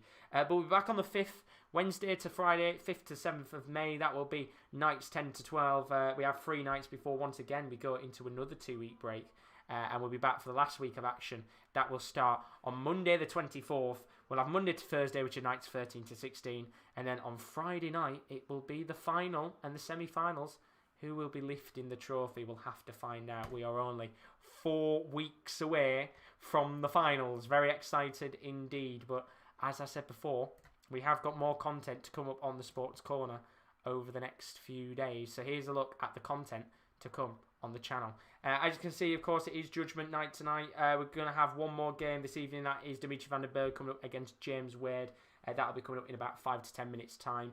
A-League Watchalong in the morning. Melbourne Victory take on Western Sydney Wanderers. You can join Rowan live from 10 AM for Friday A-League Live. Saturday night in the MLS, see San Jose Earthquakes taking on FC Dallas. You can join KL for that from 5 to 8. And then what a game on Sunday night. It is a title decider. Lyon taking on Lille from 7:55. That should be an absolute barnstormer of a match in France. And then the Champions League is back on Tuesday. Real Madrid taking on Chelsea in the first of the 2 semi-finals. You can join the Sports Corner team for that. We'll also have on Wednesday PSG taking on Manchester City. And then on Thursday, we'll have the Europa League, which sees Manchester United taking on Roma and Arsenal taking on Villarreal. So 2 fantastic games indeed coming there. Looking forward to that indeed. So we'll move on to the next game of the night. Dimitri van den Berg taking on James Wade. We will talk about that game in just a moment. That one is the last game of the evening. As always, do put your predictions in the chat for this one, because I am very interested to see what you guys are saying for this match. I think this has got good potential to be another good game tonight. Both players playing very well in the Premier League of Darts so far. But I have forgot to say as well, we will potentially be doing the Super 6 again. We have no winners tonight in the Super 6, which therefore means that the prize pot stays in my pocket. Get in. But if you do want to take part in the Super 6 in the future, and maybe you want to keep up to date with when we go live on the YouTube channel, then do also check out our social media links. Our Twitter is @the_top corner. We always tweet on there when we are going live. And our Instagram is _sports corner_. Do go and check that out. We always post up on there when we're going live as well. And then our website is the sports-corner.com. Do go and check that out as well. We'll be having lots of articles going up over the next few weeks based around the NFL. So if you're a big fan of the NFL and draft season, then I would highly recommend checking that out, because it is going to be a very, very busy week. Or busy few weeks of NFL action. So that's the social media stuff done for now. Let's talk about this game between Dimitri van den Berg and James Wade, because this one could be a very, very good game indeed. I mean, look, Dimitri van den Berg has no doubt probably been one of the best players in the tournament. I don't think many people would have expected him to have been top of the table, but he is such a good player. I've always said he's the PDC's past, present and future. And what he's doing right now is he's playing probably some of his best darts of the year so far. Didn't really get to see much of him at the Masters because I think he got knocked out quite early to Chris Dobie. So we didn't see much of him there. I don't think we actually saw much of him in the UK Open as well. So this has kind of been the best opportunity for him to go out there and show what he can do. And I think tonight should be a very good game because James Wade, on the other hand, has been bloody fantastic to watch.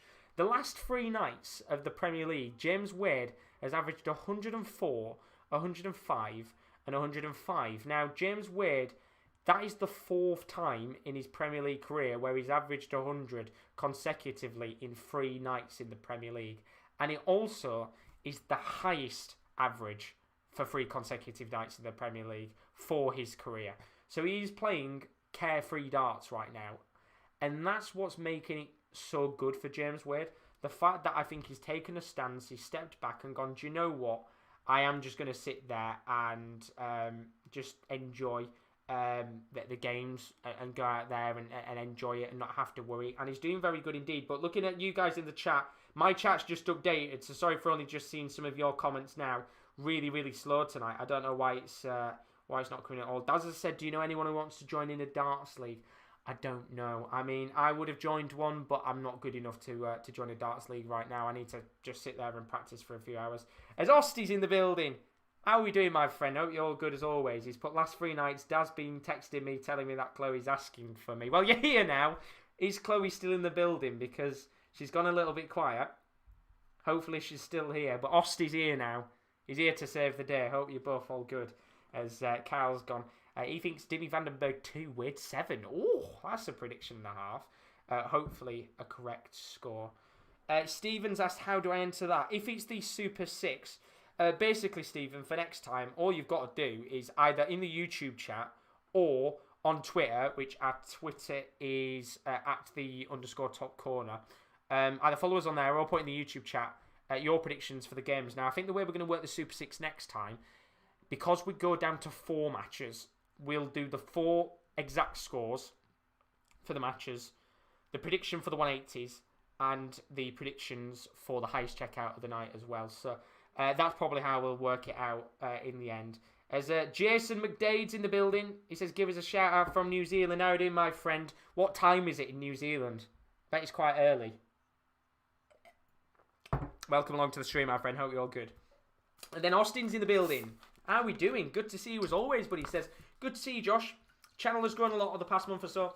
Wishing the best for continued success. God bless your soul, Austin. I hope you're doing fantastic, my friend. Good to see you after a while. Hope you are doing well in these times. As Daz has predicted 7-3 Wade for this game, as we are going to put some more gin in the drink. I mean, literally, that smells like hand wash. I'm drinking hand wash right now. Genuinely does not smell the greatest, but who gives a shit? Last game of the night coming up. Let's hope that this is a good game, as both players will be coming out in just a moment's time. It's Dancing Dimmy against the machine, James Wade. We'll find out what happens there, but before we find out what happens, let's take a look at both of these players' odds to win the Premier League. And as we know, Dimmy Vandenberg finding himself right now at 7-2 to win the Premier League. That is how high in the odds he is to win. They are loving the Belgian, and can you blame him? As right now he is putting on a show and a half for us in the Premier League. As for James Wade, 11-1. Again, I think the odds for him are fantastic, especially with the way he's playing right now. I definitely think James Wade could maybe be up there for the top 4. And if you can find a place where you can cash out, stick it on, stick a tenner on. You never know, it could come in at the end of the day. And then when we look at the odds to reach the semi-final, Dimitri Van den Berg currently 1-8 to get into the semi-final of the Premier League. He's pretty much the most likely player right now in terms of the bookies' odds to make the semi-finals, as you would expect. And then James Wade finds himself at 5-4 in the odds to make the semi-finals. Of course, a lot of these players are going to be close to odds on with how tight the table is. But This is the last game of the night. This is the last game for 2 weeks, which is a real shame. It feels like... It's not the end of an era, is it? But it just feels like 2 weeks is going to feel like a long time, especially how we only had to wait, I think it was 10 days with the last one, so we're going to have to wait even longer for darts, which is sad. But Judgement did seem too early, but love the darts. Honestly, I tell you what, fair play to you for getting up early in the morning to watch it. I know Tubbs has to get up early in the morning for our streams, so thank you so much for joining us as we get underway in a second with the last game of the night. Good to see Osti van Osterman's doing well as well. Hope you are enjoying tonight's action. And then Daz says, any Premier League football watch-alongs this weekend? I think it's probably, Daz, going to be a little bit of a quieter weekend on the channel. KD isn't available, I think, for most of the weekends, so we haven't got him for streams. There might be a Bundesliga watch-along at the weekend, but we've got KL doing the MLS on Saturday night. We've got Rowan doing the A-League tomorrow morning. We've got the Ligue 1 game on Sunday night. I don't know who's doing that, but it might be KL. And I might even do it with him. I don't know, but we'll find out. You'll basically find out on Sunday what happens there. As Piers Connery said, Miss Wright versus Souza, what did it end? It ended 6-6, my friend. Wright played really well, and to be honest, I think if I get the stats up again, Peter Wright in that game, he averaged 97. Jose de Sousa averaged 101, but he doesn't tell the story of the game. Because Peter Wright could have easily won that game, but he didn't. He bottled it. We're about to get underway with this game now. Van den Berg up against James Wade. The real question for Mr. Chris Welch is, can Van den Berg finally get a 9-darter to his name? Or, more importantly, can James Wade get a win? Let's find out as the two high flyers of the Premier League take off in the last game of the night. And this one should be another good game, that's for sure. Been brilliant, hasn't it, James Wade, recently? 3 games with over 104 average, back to back to back. He's brilliant. As Peter Wright did draw Tubbs 6-6 draw in the end.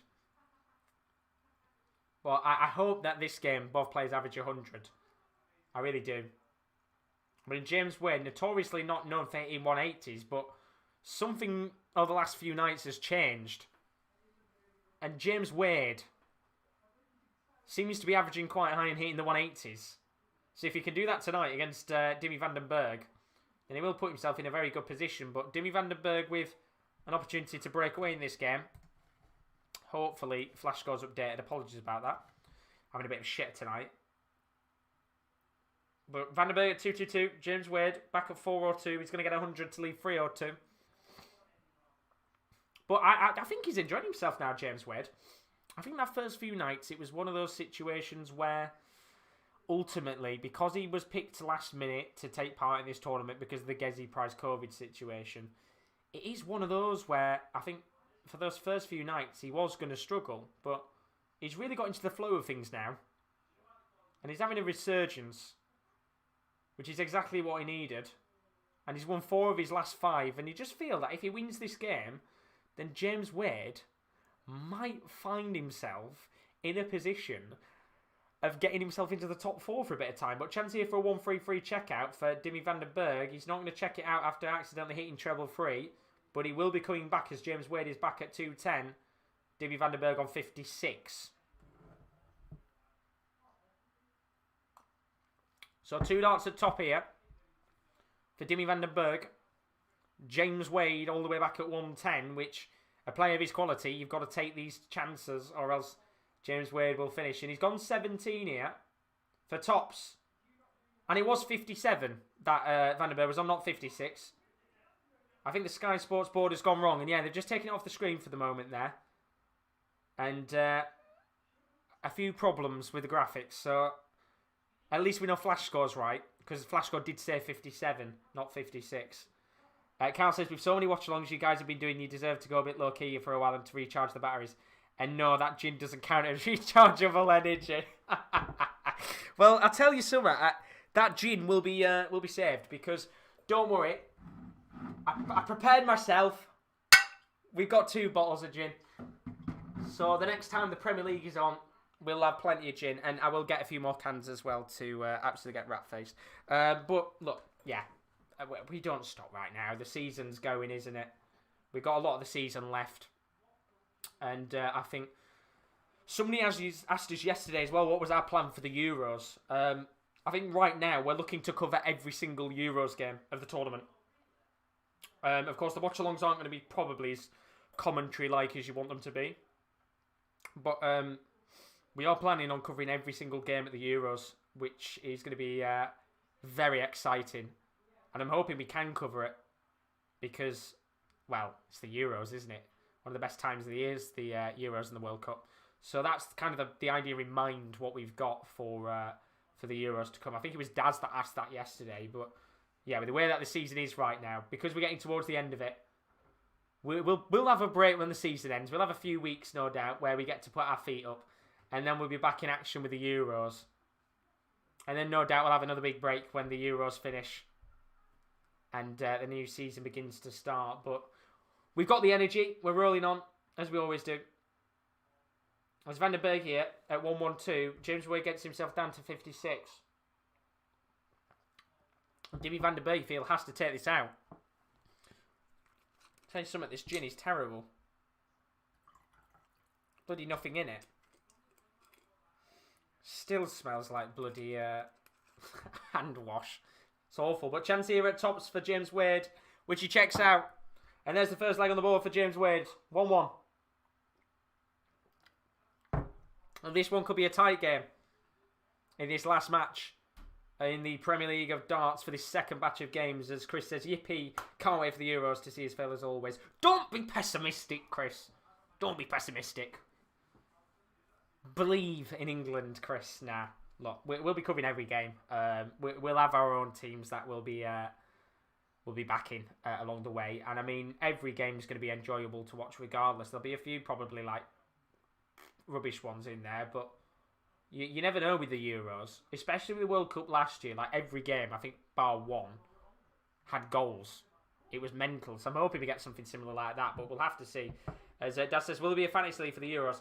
There might be, but as I said, because we're still so far away from the Euros, I will sort all of that stuff out after the season is finished, where I get a bit of a chance to sit back and get that stuff sorted, because as I said, we've got another 2 months before we get round to that stage, so I will sort that out at that point. But I mean, even better for me is that when the Euros finish, I think literally a week later, it's the World Match Play. So what I'll probably be doing is I'll do the month of streams, and then I'll go to the World Match Play in Blackpool. So that should be nice if the stadiums are open to fans.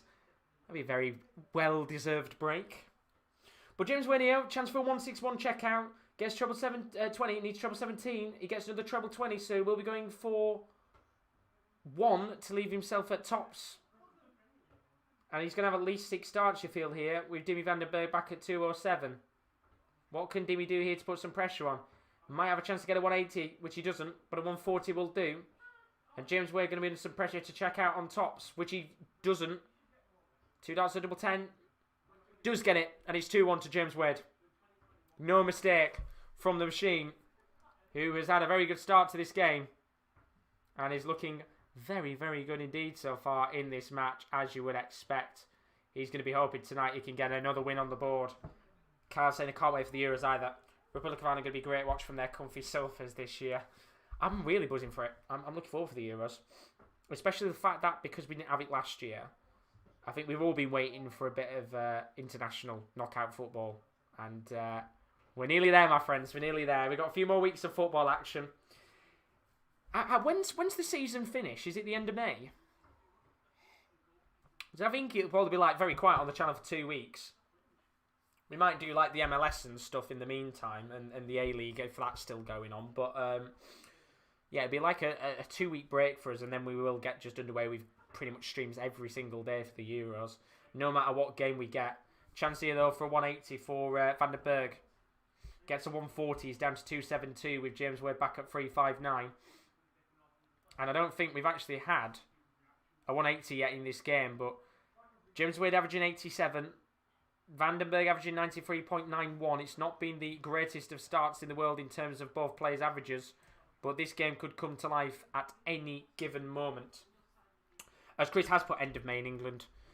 I would assume for the rest of the leagues in European football, it would be end of May, beginning of June, because the Euros. You'd expect that to kind of to come around quick.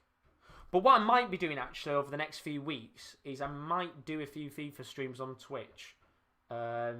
Because I've got 2 weeks break now. I haven't got much else to do. So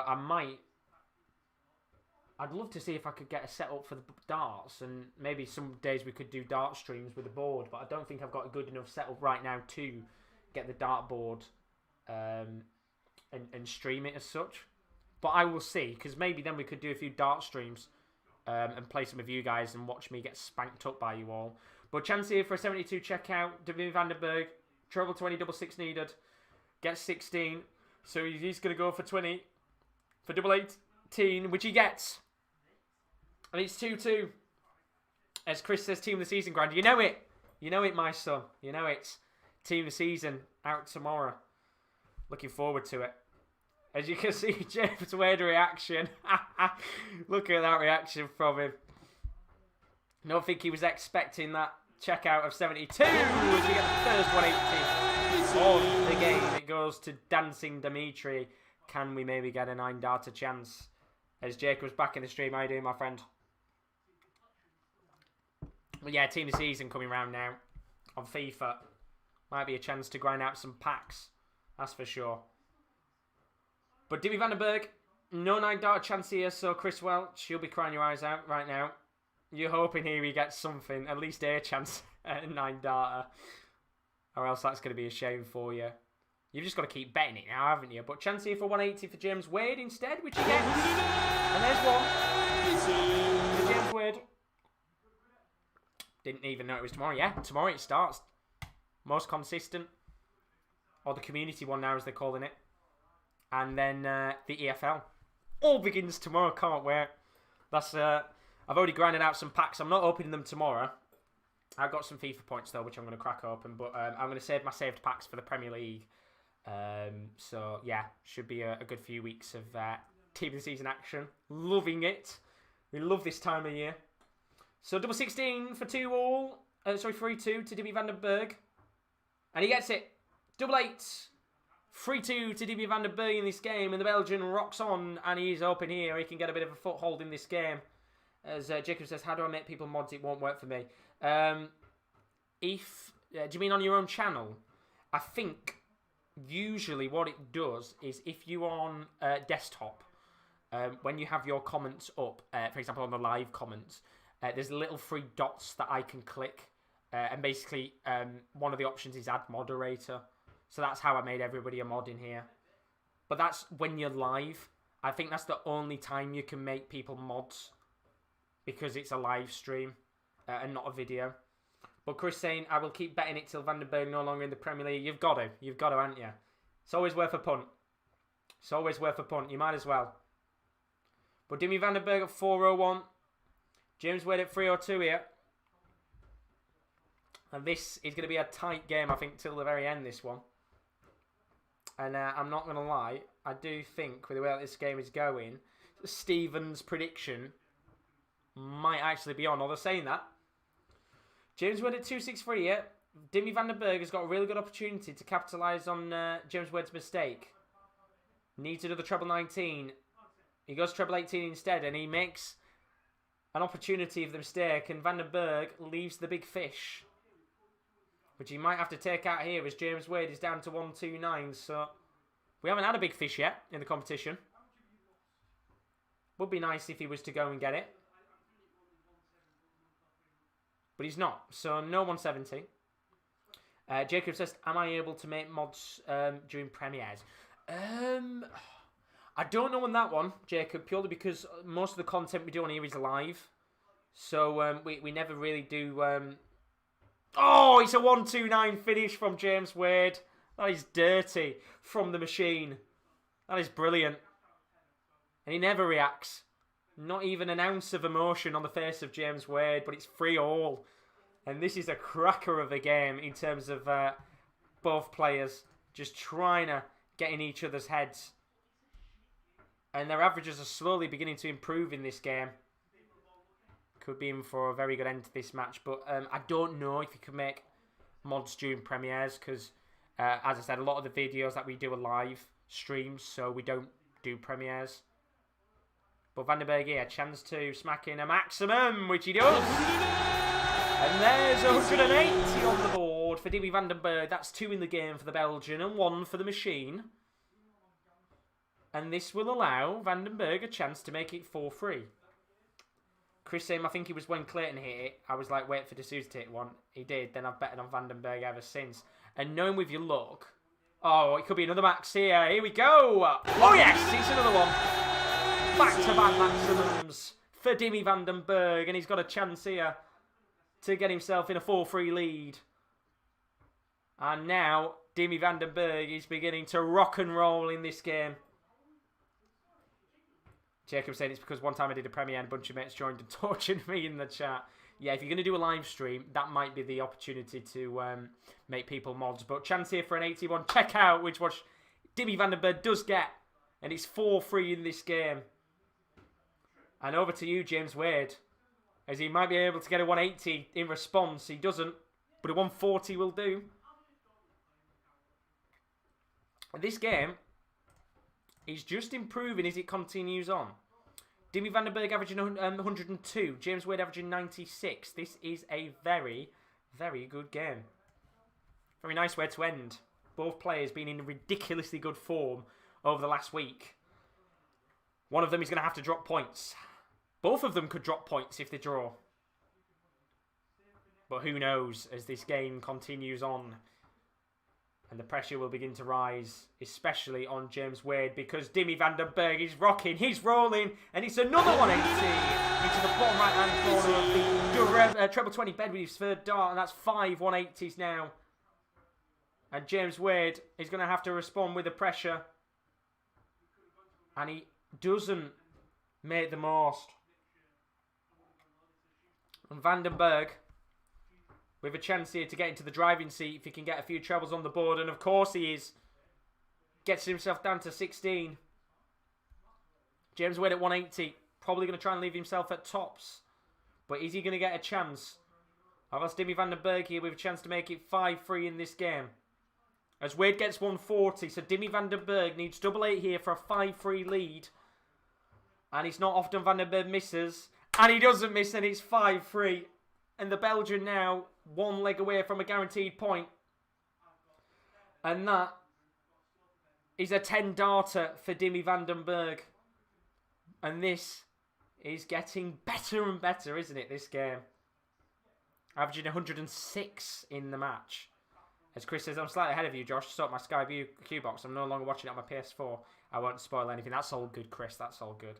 As I said, now TV's usually probably about maybe 15, 20 seconds behind, maybe less than what goes on actual terrestrial TV. So it's not too bad. The good thing about darts is it doesn't really get spoiled much. You always might get 1 or 2 people coming in spoiling it, but I'm not as fussed. When it's the football, then you are fussed, because if somebody scores like a late goal and somebody screaming in the chat, then it ruins it. But chance here for James Wade, 180. Fill the bed up, my son. And he does. There's another 180. And that's now 6 in the match. And I think that's now James Wade's second 180 of the game. As Wade now looking to average 100 in the match. And maybe give James Wade an opportunity, because he's got a chance now to smack in a second back-to-back 180. And he doesn't, but a 140 will do. He's down to 85. Chris saying, actually, you're not that far behind, so happy days. We'd love to see it. Big dubs, big dubs. So we're down to 85 here. Dimi Van den Berg all the way back at 259. And you would expect, with the way that James Wade is with his checkouts, that it will be 5-4 in about 2 seconds' time. Gets 10, James Wade. Treble 15, double 10. He's gone bull. Which means he can't check out. And Van den Berg now with a chance here to check out 160. This would be a real kick in the teeth if Van den Berg was to check this out. Needs a 160. Treble 20. Treble 20 again. Go on, Van den Berg. Oh, that's brilliant. 160 checkout. 6-3. That is fantastic from the Belgian. And he guarantees a point in this game. And who is going to stop this man in the Premier League? He's playing unbelievable darts. That is brilliant from Dimi van den Berg. Outstanding as he goes, as it currently stands, to 13 points. Will be at the top of the table. And he will be staying there with a 1-point lead over Aspinall if he wins the match. As Dimitri is firing in this game. He's so good. I love him. He's brilliant to watch. Dimi van den Berg playing probably some of the best darts of his career. And what a time to do it as well. You genuinely feel like right now nobody can stop him. And no doubt his odds have gone straight to the top to maybe win this. As he's averaging 103. James Wade averaging 101. He's down to 1-2-1 here, Wade. Dimi van den Berg back at 3-8-4. So there will be an opportunity for James Wade to make it 6-4. And just put a little bit of pressure on Dimi van den Berg here. Which would make things a little bit interesting. So James Wade here, 1-2-1. Gets 20 to start. Needs treble 17 for the bull. He's not going to go for it as Dimi van den Berg is back at 2-8-4. And James Wade gets himself down to 31. So Dimi van den Berg here only going to get himself down to 2-2-7. So James Wade will have 6 starts here at 31. And you would assume James Wade will make it 6-4 any second now as he's got 2 darts at double 10. First dart misses. He's just going to move over. And he does very well as it's 6-4 now in this game.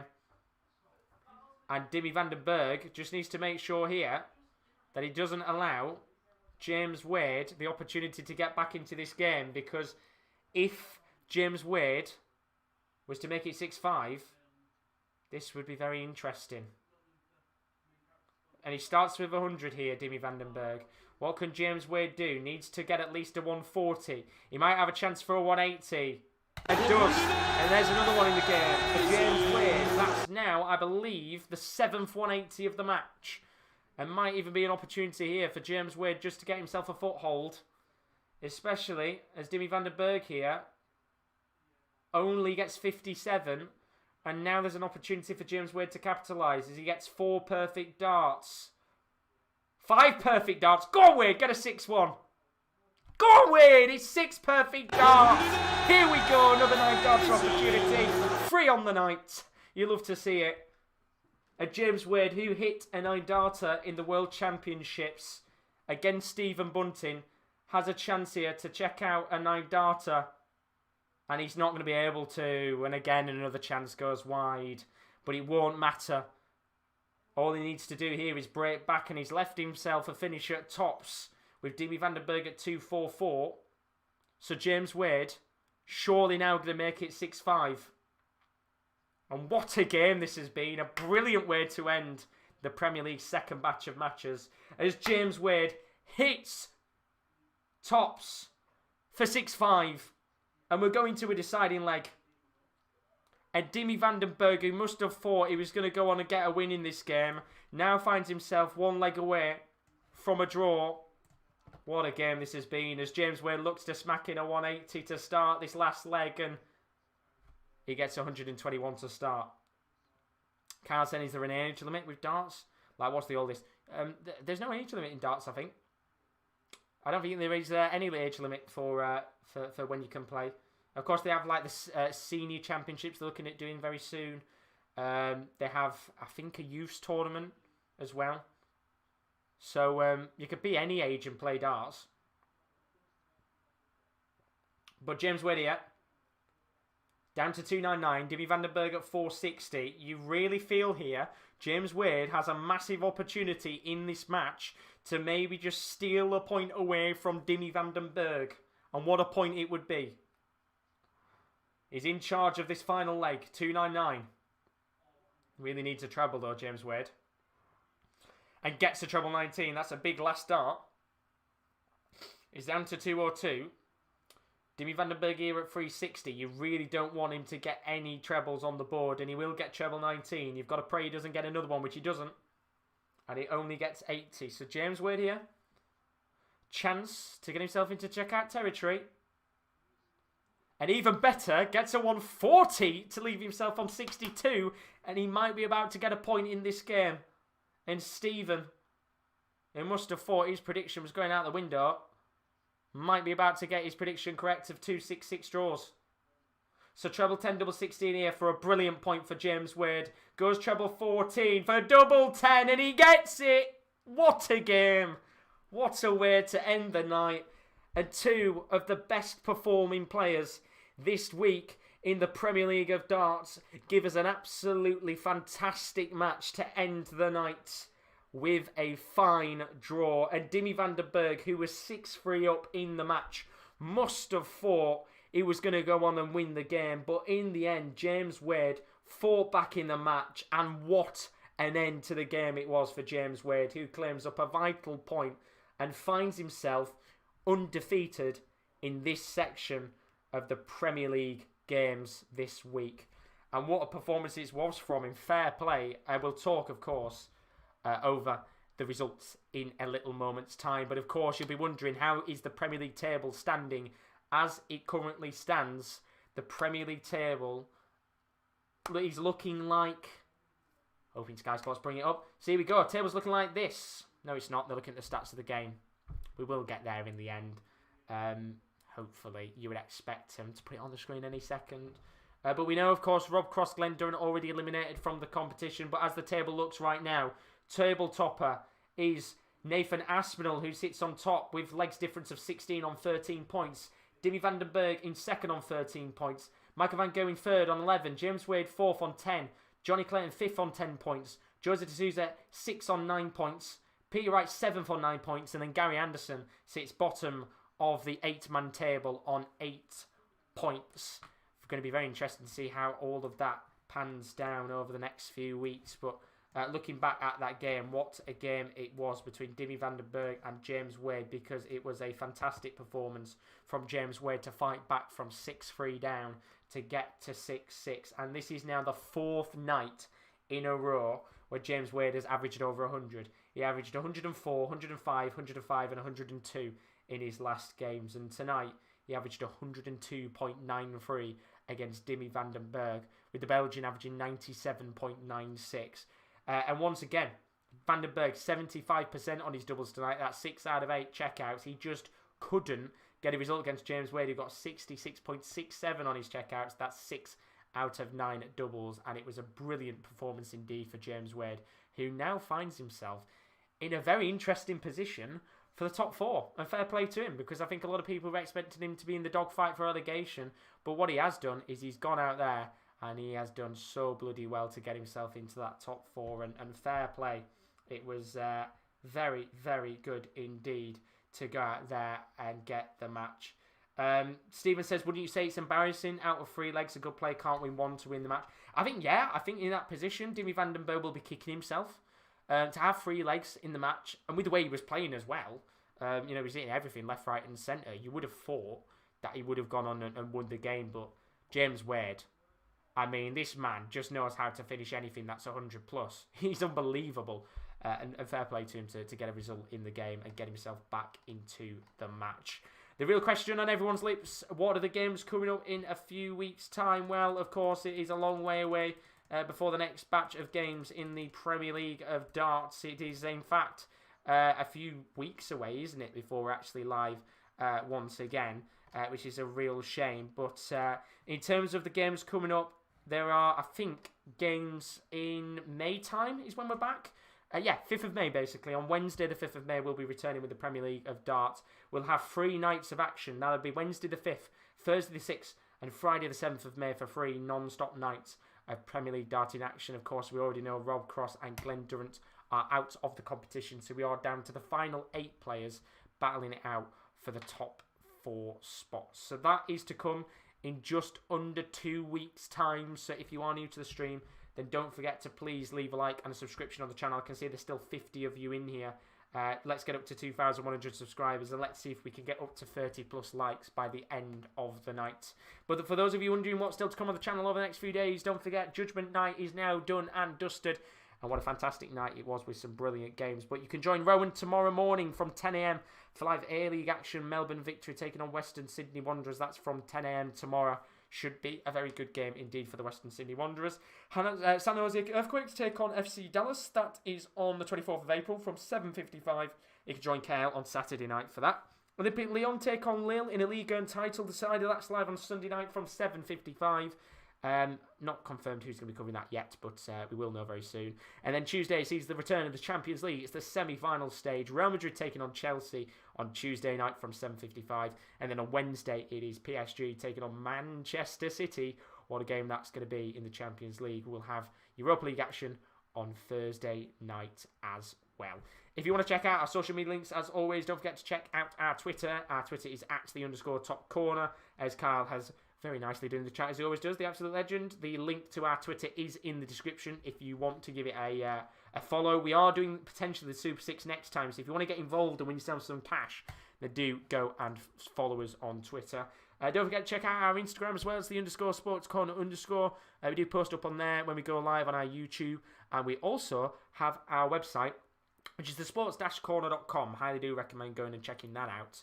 Of course, we're going to have lots of articles going up on there over the next few weeks, including the NFL draft season, which is getting underway, I think, this time next week. So lots of action to come there very, very soon. But that is it for tonight's action in the Premier League of Darts. And that's it for the next 2 weeks. We will be back on Wednesday, the 5th of May, for 3 fantastic nights of action. But the real question is who is going to be in the top 4 in a few weeks' time.